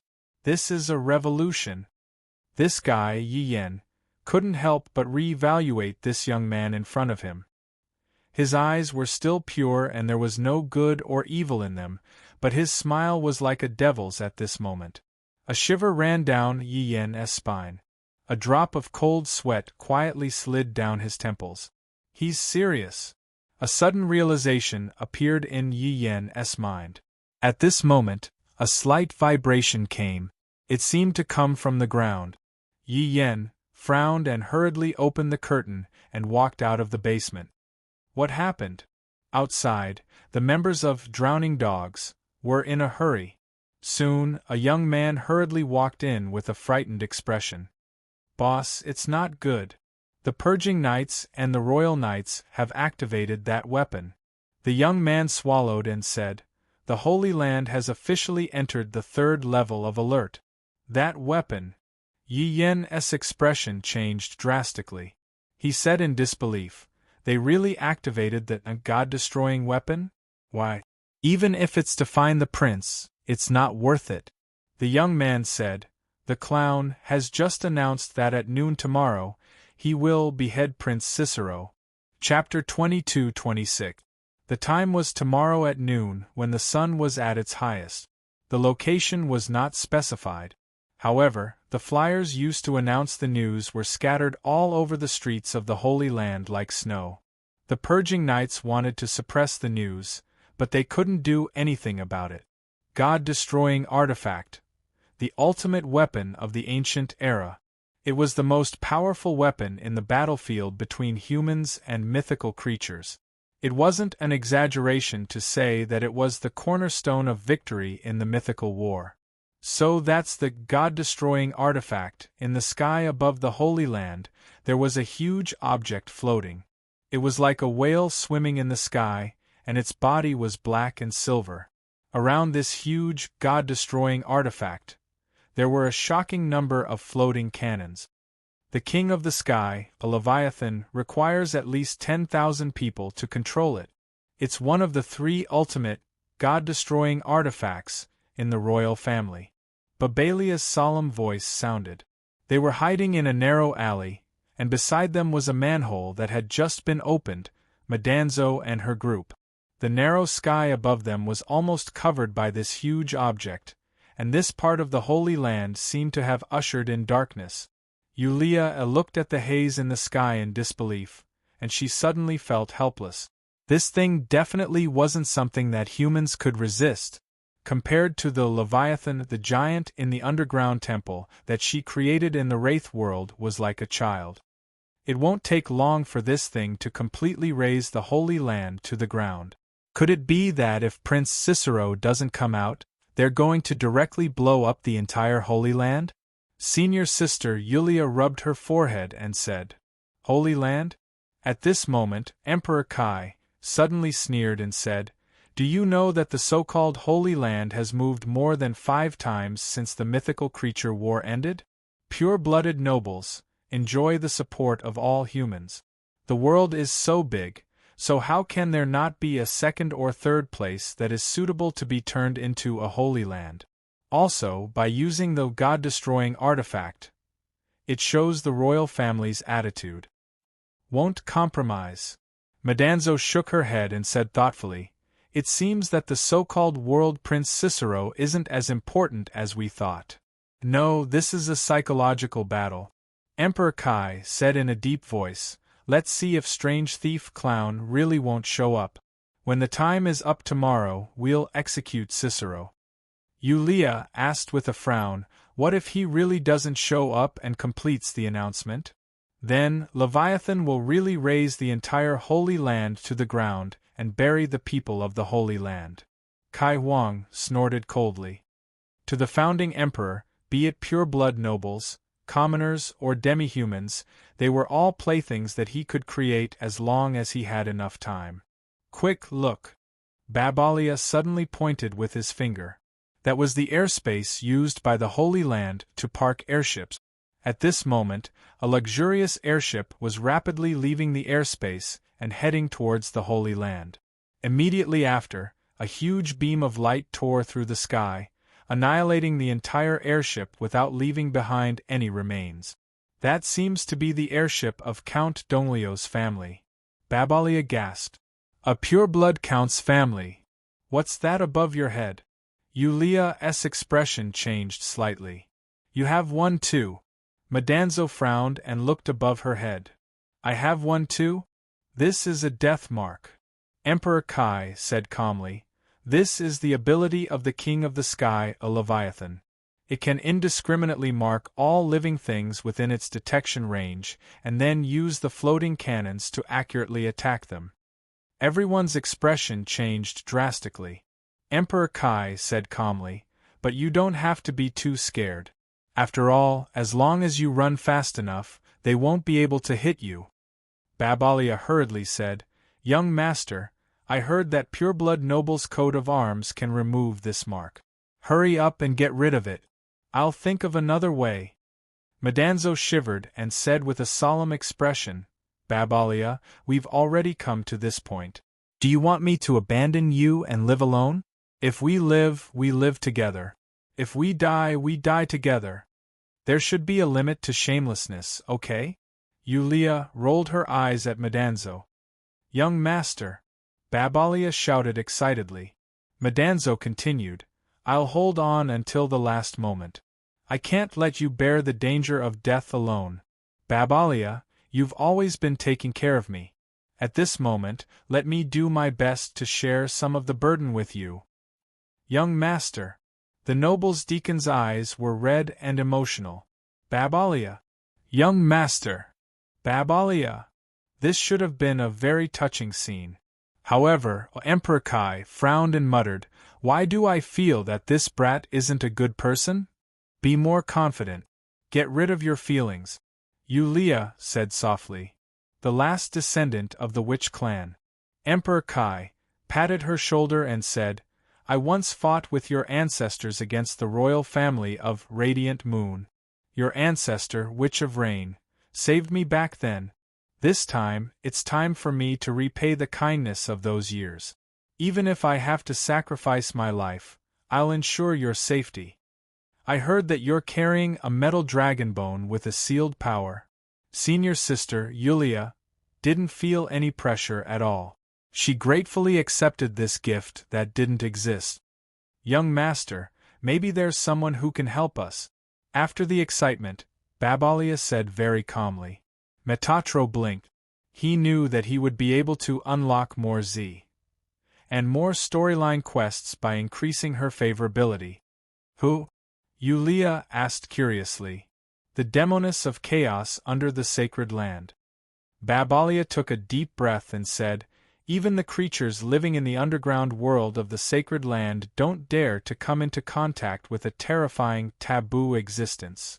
Seeing Babalia's solemn expression, Yulia couldn't help but feel a little nervous. "Taboo!" "That's right. She's an ominous person who will suffer as long as you approach her." Babalia took a deep breath and said, "As long as you're within 10 meters of the Demoness of Chaos, you'll choke to death even if you drink water. There's someone more unlucky than me?" Yulia couldn't help but widen her eyes in disbelief. Madanzo frowned and said, "Babalia, does this Demoness of Chaos have some special ability?" "That's right," Babalia said seriously. "The Demoness of Chaos has future vision and can make precognitive dreams. Perhaps we can find a way to resolve this crisis through her." "Can the Sacred Land government allow such a person to exist?" Yulia asked doubtfully. Babalia said, "It's not that they don't care, but they can't do anything. It's rumored that even the 7 royal generals took action, but in the end, the Demoness of Chaos was fine. I heard from a brother in the palace that the Royal General of Heaven, Lord Fushi, also privately expressed that he didn't want to take on the Demoness of Chaos anymore." "Fushi is also afraid of a Demoness?" Okai Huang couldn't help but frown. "I'm interested to see what kind of ominous person she is. As for future vision, even in the age of mythology, it's just a legend." Madanzo and Yulia suddenly looked at each other and read each other's eyes in tacit understanding. "Main mission 10%. 20%? The mark was a dark red cross sword. The moment it appeared, it was erased by Angelique's gaze. Her Highness snorted coldly. "Bismarck isn't qualified to use to Leviathan, even with Fushi's authorization. It can only be done by Fushi himself. This damn guy, what does he want to do? Maybe Her Majesty wants to do something." The King of Sword General beside Her Highness said coldly, "Don't forget that Leviathan used to belong to the little princess." Queen Angelique snorted lightly. Her Highness waved her sleeves and turned to leave. "June, come with me to find that unlucky woman." "Can I refuse?"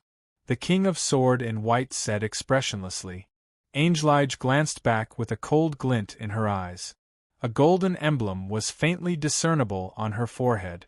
The Sword King General could only sigh, not saying anything else, and silently followed. The underground maze of the Holy Land was much bigger than expected. At this moment, the Drowning Dogs group was walking in a passageway that was filled with vines and was filled with a foul stench heading downward. The transportation was a few floating cars that were repaired from the garbage dump, the kind that could really float and fly. Even the free cities didn't seem to have such advanced technology. What Daphne didn't understand was that there were all kinds of strange tools in this world. For example, the circus of dreams that could walk on its own. The entire Drowning Dogs team was on the move. After the chaos in the Holy Land, the leader, Yi Yen, immediately gave the order to take action.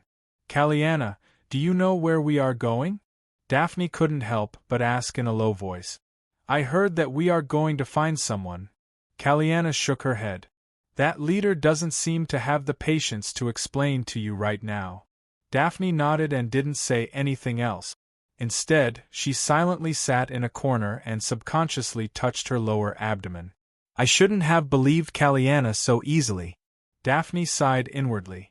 Daphne, do you feel that we have seen the young man sitting next to Yi Yen somewhere before? Kaliana asked with a serious expression. Daphne responded softly. Kaliana suddenly asked, Does he look like the prince we saw in the manor? How come? But it seemed like the driver of the leading car was the leader of Drowning Dogs, Yi Yen. The person sitting in the passenger seat wasn't the little girl Ming Ming, but the young man in the baseball cap. It was Prince Desolate. I didn't expect that you would know that witch. Prince Desolate asked curiously, How did you avoid that witch's curse? I used to be very handsome, Yi Yen said suddenly. Prince Desolate blinked. And then I got this scar on my face, and I wasn't handsome anymore, Yi Yen said indifferently, after I met that witch.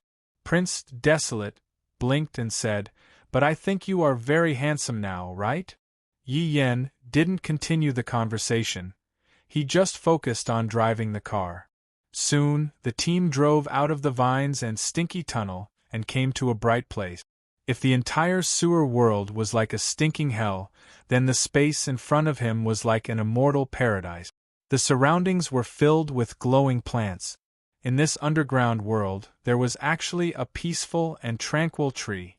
The motorcade rushed out of the pipeline and landed in the woods below. The strange thing was that the car, which had been in good condition all the way, had all kinds of problems the moment it rushed out of the pipeline. There were even cases where the front of the car had exploded before it even landed. Everyone was agile so they wouldn't get hurt when they landed from this height, but someone stepped on *T. Damn it!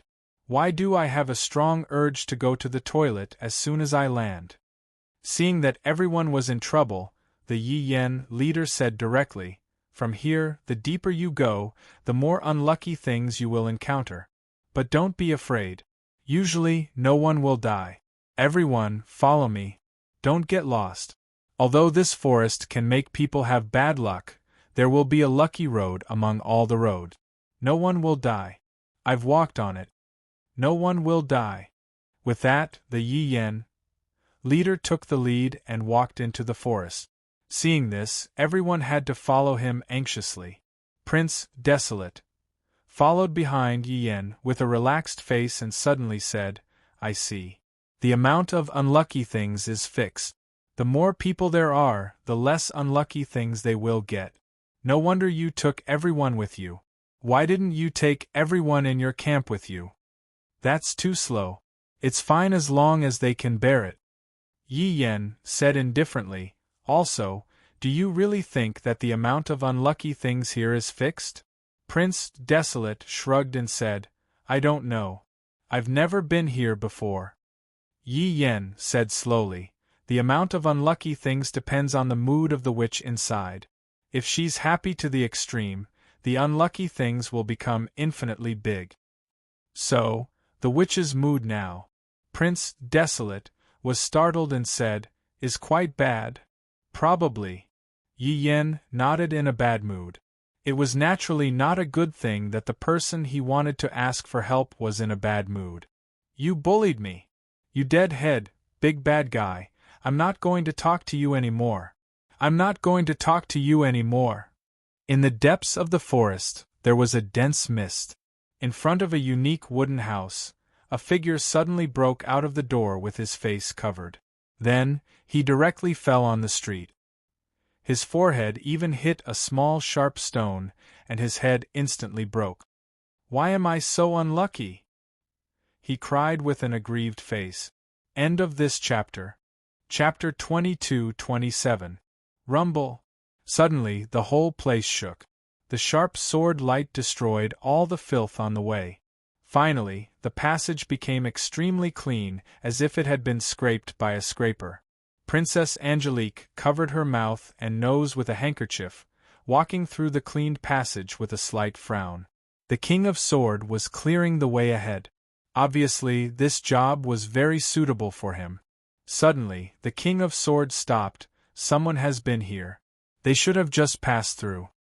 Princess Angelique chuckled. It seems that many people have thought of this, but I don't know if they can make it to that unlucky woman. Hurry up. After all, I don't like to fall behind others. Just fall behind? The King of Swords suddenly asked.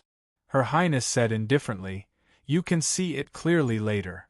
The King of Sword waved his sword expressionlessly, continuing to clean the filth in front of the passage. It's here. In front of them was a huge, bottomless pit, in this labyrinthine sewer world. The edge of the pit wasn't even. Instead, it was densely covered with sharp stone spikes. The surface of the pit was like a huge mouth of a ferocious beast. The whistling airflow sounded like the crying of ghosts. Senior Sister Yulia and the others approached the edge of the pit, looking down. The witch you mentioned is under this abyss? Senior Sister Yulia couldn't help but frown. Babalia led them here. There was no problem on the way, but there was a problem before they came to the pit. According to Babalia, this was the only way to meet the Muddy Witch. If one could safely land on the ground after jumping into the deep pit, the Muddy Witch would answer one question. The more one jumped, the more one answered. It was a fair trade. Is there no other way? Madanzo thought for a while and asked. Babalia shook his head. This is a method passed down in the underground world. Every year, many desperate people want to see the turbid witch through this pit, and they choose to jump down from here. Have they succeeded? I don't know. Babalia shook his head and said, I heard that as long as someone jumped down, they would never appear again, so I don't know if they have ever succeeded or not.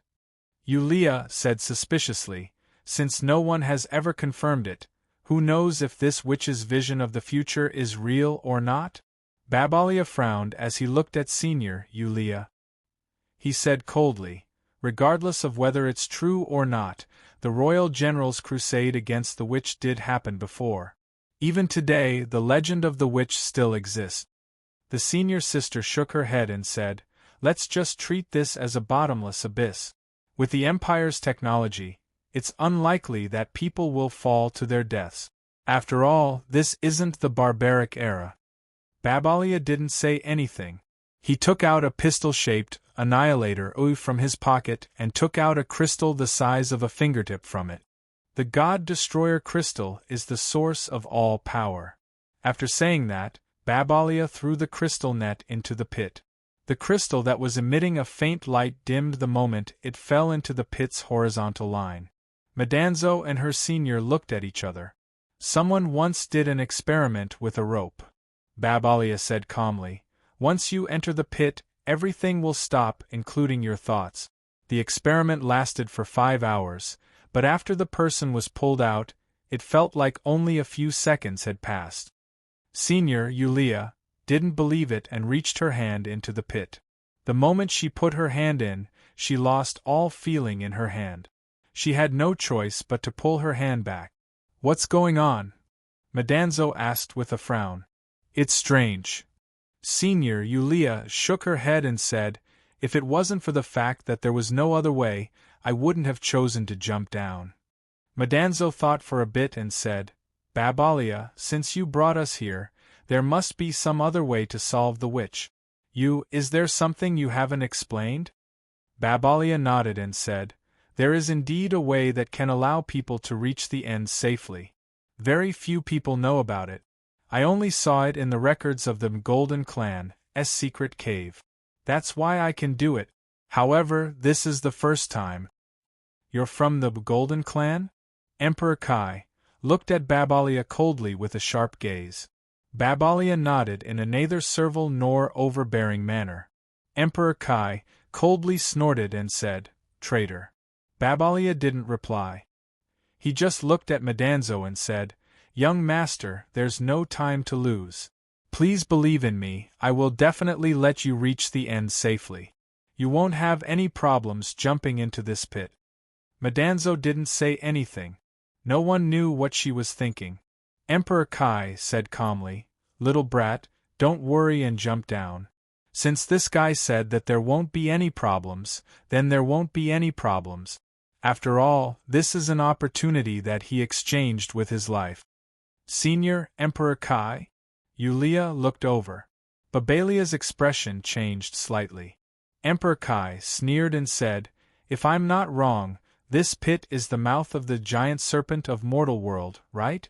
I didn't expect that there would be a giant serpent of mortal world's corpse buried under this holy ground." "You're really the Emperor Kai of the Shadow Clan?" Babalia frowned. Emperor Kai snorted and looked at Madanzo. "Little brat, this servant of yours that you tricked into not distinguishing between north and south seems like he's planning to sacrifice himself so that you can pass through the serpent's mouth. You should be very grateful. How ironic. The Golden Clan, that used to be the vanguard against the humans, is now planning to sacrifice himself for the nobles of the humans. It seems like the proud Golden Clan is really thoroughly tamed." Babalia said calmly, "The Golden Clan is never a formation of mythical creatures. We will only fight for our master." Emperor Kai snorted coldly, "You clearly have unlimited potential, yet you insist on finding a master. Tell me, are you all born to be despicable?" Babalia sneered and said, "If you're really the Emperor Kai of the legends, then even if you don't use me, you'll still be fine. Your weight is definitely enough. The most important thing is that Emperor Kai is only a piece of trash that is restricted by the metal dragon bone." It's been many years since someone dared to speak like this in front of me. A cold smile appeared on Emperor Kai's face, and a huge killing intent suddenly erupted. "I think you brat never planned to sacrifice yourself. You're actually plotting against me, right? Even Califar can't kill me. I want to see if you, this little brat from the Golden Clan, have the ability to do so." Swords were drawn. Yulia couldn't help but blink her eyes. Suddenly infighting. Isn't this something that only happens when there's a formation of villains? The two of them exchanged glances. Babalia's expression hardened, and he slowly took out his lightsaber. As for Emperor Kai, behind him, there was suddenly a violent sound of metal scraping against each other.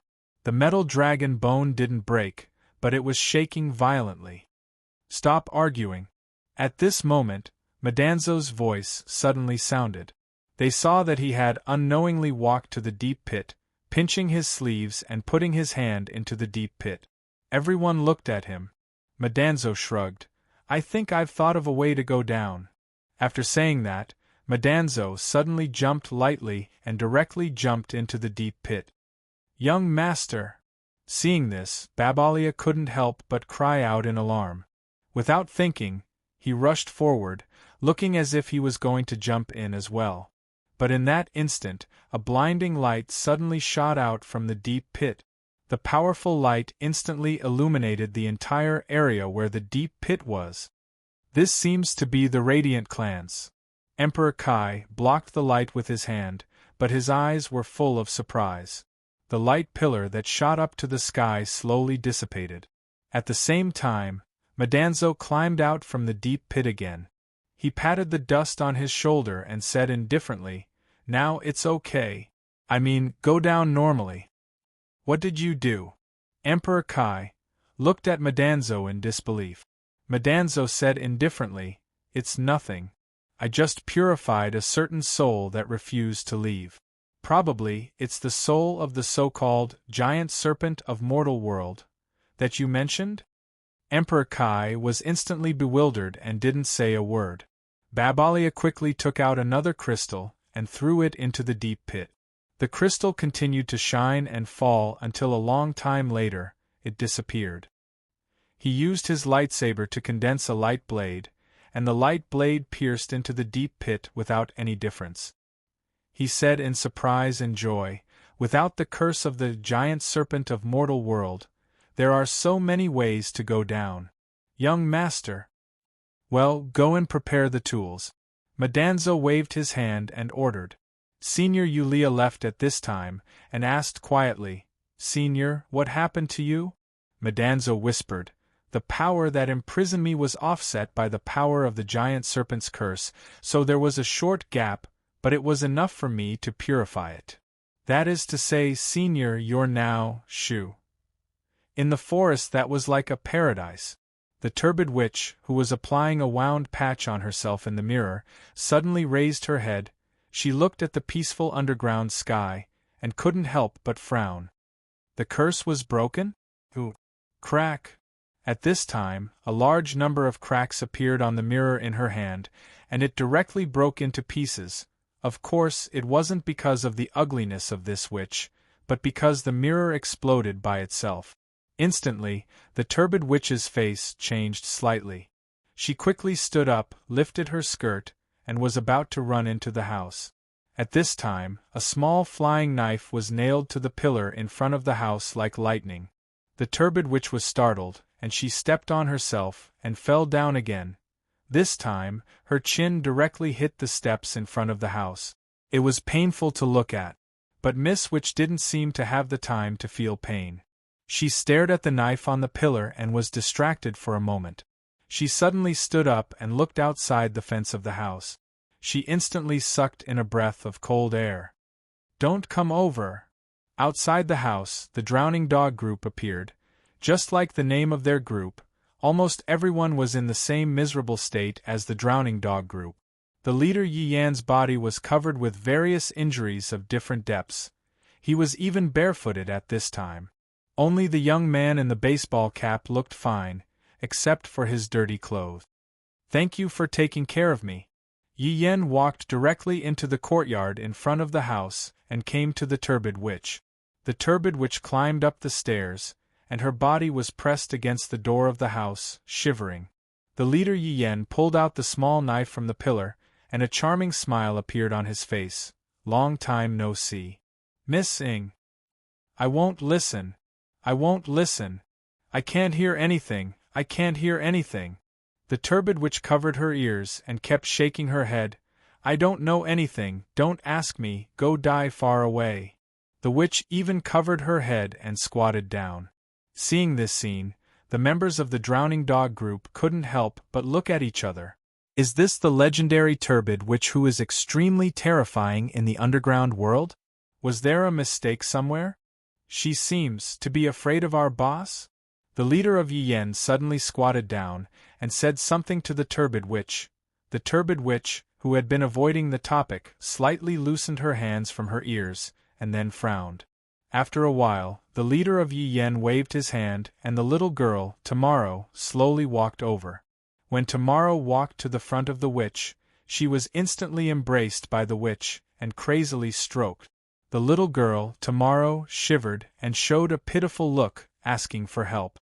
The members almost drew their swords and charged over, but the witch reluctantly let go of the little girl, Tomorrow, and then stood up, tidying up her wrinkled clothes.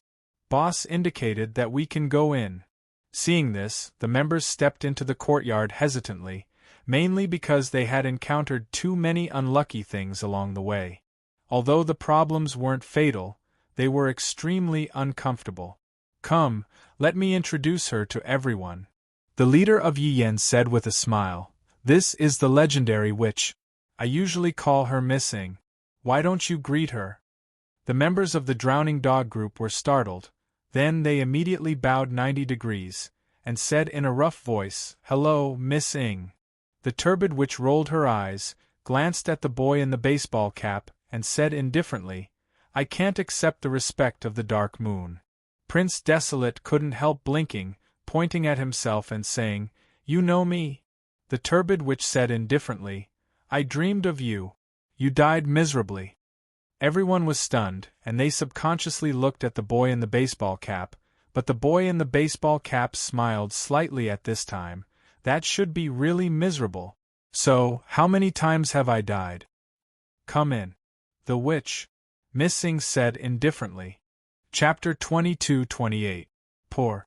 No, it should be simple. There wasn't even a chair in the room. Everyone was sitting on the ground. The Witch of Turbidity was sitting on a shabby cushion. The tea she used to greet them was from the pool outside the room. And it wasn't boiled. Because Missing often encountered unfortunate things, furniture that could turn into murder weapons is basically not kept. The leader of the Yi Yen explained with a smile, after the development, we simply don't want all the furniture. The Witch of Turbidity's face instantly darkened. Missing coughed twice and acted as if nothing had happened. She said indifferently, I've already said that my rule is that if you want to get the answer, you have to go through the test of the mortal pit. You were smuggled in. I have no obligation to answer any of your questions. Everyone couldn't help but look at the leader of the Yi Yen. The Yi Yen shrugged and said, I'm not here to ask anything. I'm here to tell you that the god-destroying weapon, Leviathan, has been activated. In fact, there was a death declaration mark from the god-destroying weapon, Leviathan, above everyone's head. Prince Desolation was no exception. However, the Witch of Turbidity did not have the mark of death. What do you want to do? Missing couldn't help but frown. Of course, we're here to take refuge. The leader of the Yi Yen smiled and said, Anyway, it's only a dead end if we go out. It's a dead end no matter where we go. Why don't we find a beautiful place to be our burial mound? You better stay away from us, Missing said angrily. The temperament of the mysterious witch that she had maintained for less than a few minutes instantly disappeared. The leader of the Yi Yen said faintly, But don't worry, we definitely won't die in your room. I think the forest outside is quite good. After we die, you don't have to bury our bodies. Just wait for our bodies to decompose naturally and nourish this forest. Really, I won't blame you for not saving me at all, and I won't hate you for being cold-blooded and heartless. Also, even if I die, before I die, I will never tell anyone that after so many years, Missing has actually been. Slap! Shut up! The Demoness of Turbidity slammed her hands on the ground and said while panting, I promise you to stay. Life and death is up to you. I don't have to stay. Instead, I hope I can finish listening to what you just said. Prince Desolate immediately raised his hand. The leader of the Yi Yen directly waved his hand at the Prince Desolate, indicating for him to come closer so that they could have a private conversation. Prince Desolate moved over happily. Flustered, the Witch of Turbidity hurriedly pushed the two of them away. It's decided. You guys stay here for the time being. I'll take care of your meals. Everyone, why aren't you thanking Missing? The leader of Yi Yen waved his hand. Everyone instantly sat up straight and bowed again. The scene was solemn. The Witch of Turbidity couldn't help but sigh, not understanding why things turned out this way. However, since you all agreed to let us stay, the leader of the Yi Yen continued, how about taking in a few more people? Missing frowned. How many? The leader of the Yi Yen said casually, not many, just about 10 people living in the underground. The sewer maze is too big. I don't think I can recognize all the people living in the underground camp. You. Missing gritted her teeth, but she suddenly calmed down and said with a sigh, bring as many people as you want. But I'll tell you the truth first. I can't guarantee that the people outside can pass through the forest. Like I said, life or death is up to you. Thank you. The leader of the Yi Yen solemnly thanked her and then waved his hand. Some of you come here and go back the way you came. You must evacuate all the people in the camp and come here before tomorrow morning. Indeed, he took action very quickly. The members of the Drowning Dog Legion left in an instant, leaving only a few people in the witch's hut. Daphne and Caliana also stayed because they weren't familiar with the underground world and couldn't help with the evacuation. At this time, Prince Desolate suddenly said, this is probably the real reason why you brought all the members here. Let them familiarize themselves with the way. As for sharing the bad luck, it is just an excuse. The leader of the Yi Yen smiled casually and said, "When we became sworn brothers, we swore that we would go through thick and thin together. So, I can't be the only unlucky one." Prince, desolate, blinked as if he was quite interested in this answer. "Why are you still in my house?" The Witch of Turbidity suddenly said, "I've agreed to let you hide in the forest. If you don't have anything else to do, get out. But tomorrow can stay here." They didn't know when it happened, but the little girl tomorrow had fallen into the witch's clutches again and was begging for survival in the witch's arms. "Mizing, can't you help us find the clown?" Yi Yen suddenly asked. The Witch of Turbidity stopped and said indifferently, "So what if we find him? What if we can't? Tomorrow, the Holy Land will be destroyed. It won't change." The leader of the Yi Yen changed his expression slightly and said with a frown, "You have had a dream? Tomorrow." The Witch of Turbidity held the little girl tomorrow's hand and said, "Sister, there's some delicious food in the hut. I'll take you to eat it." Bang dash! At this moment, something broke into the hut and broke the wooden door in an instant. It was the members of the Drowning Dog Legion. They fell to the ground and kept vomiting blood. Seeing this, the leader of the Yi Yen instantly rushed out of the hut. In the courtyard outside the hut, the members of the Drowning Dog Legion were scattered on the ground and couldn't get up. In front of the hut, there were hundreds of horrible scratches. "Bo! Boss, run, run!" A young man struggled to raise his head. At the same time, a cold light flashed toward the young man's body. The Yi Yen narrowed his eyes and raised his arm. A cold light also shot out. When the two collided, the small knife that the Yi Yen threw out exploded instantly. The cold light also deviated to one side and easily cut a rock in half not far away. The leader of Yi Yen had a solemn expression on his face. In front of him, a white-clothed man was slowly walking over with a sword in his hand. Behind the white-clothed man, there was a gorgeous woman following behind him. The leader of the Yi Yen took a deep breath and chuckled, "What's the occasion today? Even the King General is here. And this is the Imperial Princess of the Empire." Outside the hut, the Sword King stopped Jun and said expressionlessly, "We just came to find the turbid witch. Irrelevant people, please leave." The Yi Yen couldn't help but sneer. This is not the way to ask people to leave. Jun said indifferently, "I didn't kill him. He didn't die, but it was only to the extent of not dying." The Yi Yen took a deep breath again and quietly put his hand on the knife bag behind his waist, but at this moment, the Imperial Princess Angelique suddenly snorted. The Imperial Princess looked at the person behind the Yi Yen, coldly. "Desolate? Get out here. I see you.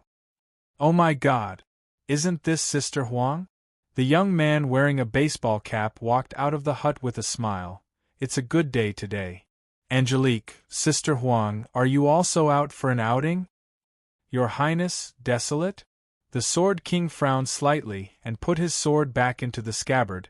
"Your Highness, Desolate, are you out of the palace? Don't go back and tell on me." Prince Desolate blinked his eyes and said, "Humph." The Imperial Princess Angelique snorted. Jun, catch this naughty guy for me. He broke the rules first. You don't need to care about his identity."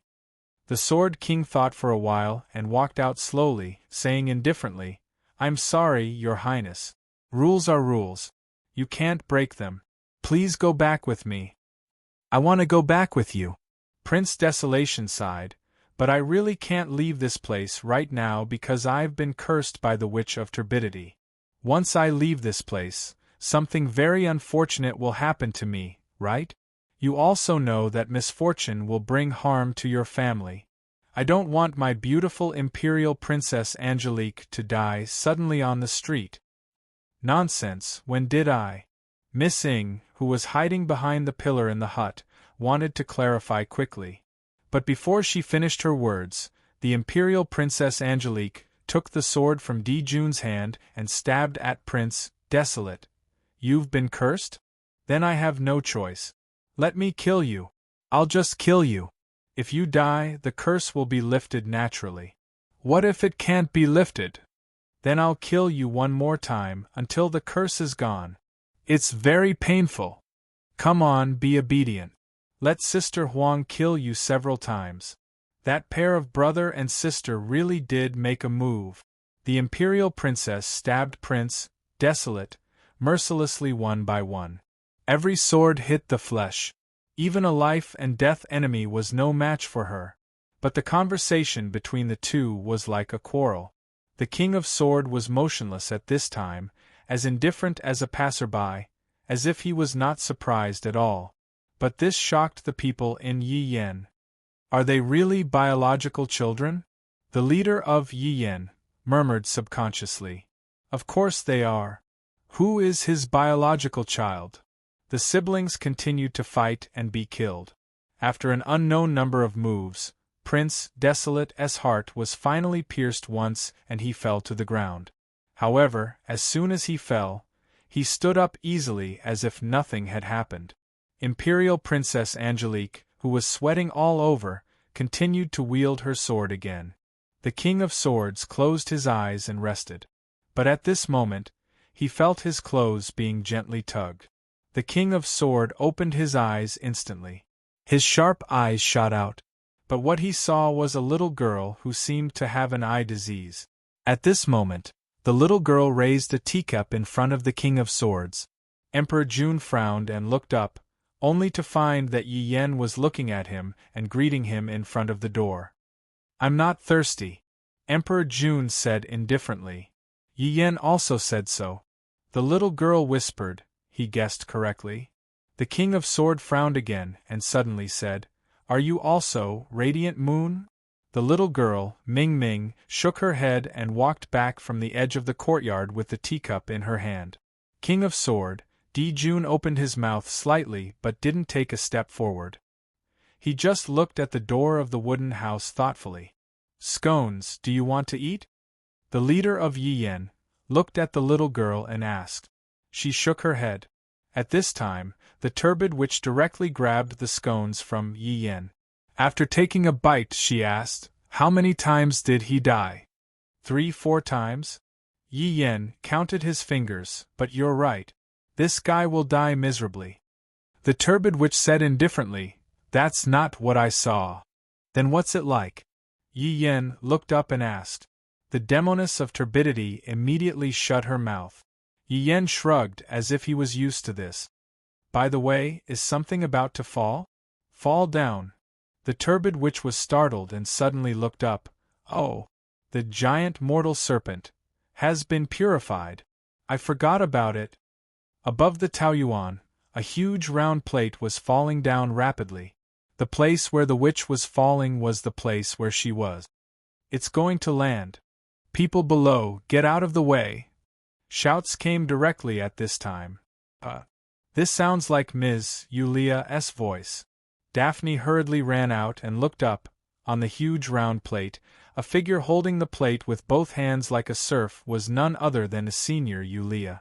The moment she landed, the ground shook a few times. Among the dust, a figure suddenly jumped out. Then, she opened her hands and closed her legs before landing steadily on the ground. Full marks. Probably because she had been falling from the sky so often recently, she had gotten a lot of experience. Ms. Yulia, Daphne hurriedly shouted. You're here too? What a coincidence. Yulia subconsciously greeted her and quickly glanced around. When she saw Queen Angelique and the Sword King General, her eyes turned bitter. It seems that I didn't come at the right time? A sword energy suddenly slashed toward them. It was the Sword King General Dijuan, but this sword attack didn't hit Senior Yulia, but a Kai Wang, who was wearing a black robe. The metal dragon bones made loud noises, and strong dark red steam suddenly burst out of Kai Wang's body. The powerful impact instantly pushed everyone away. Kai Wang also kicked out at this moment. The moment the sharp sword energy collided with the horrifying kick, the sharp sword energy instantly dimmed and disappeared. The steam on Kai Wang's body also disappeared. Metatro, who was about to enjoy the show, had a slight change in expression as he muttered, "I've only turned on the cheat for a few minutes, okay? Can I still play?" Yulia subconsciously looked at her hands. She wanted to turn them into mist but couldn't. She frowned and said, "This feeling seems to be its godless realm. And it's the real version, not the 2.0 version." This B*****''''''''''''''''''''''''''''''''''''''''''''''''''''''''''''''''''''''''''''''''''''''''''''''''''''''''"**. This senior sister turned around. "Yeah. The B******** you're talking about should be me." Prince, desolate, greeted her with a smile. Yulia frowned and said, "What do you mean by the real version?" Prince, desolate, lifted his chin and pointed at the door of the Witch of Turbidity's hut. A black-haired young man appeared in front of the door. "Boss? Mr. Team Leader?" "Team Leader!" they instantly yelled. End of this chapter.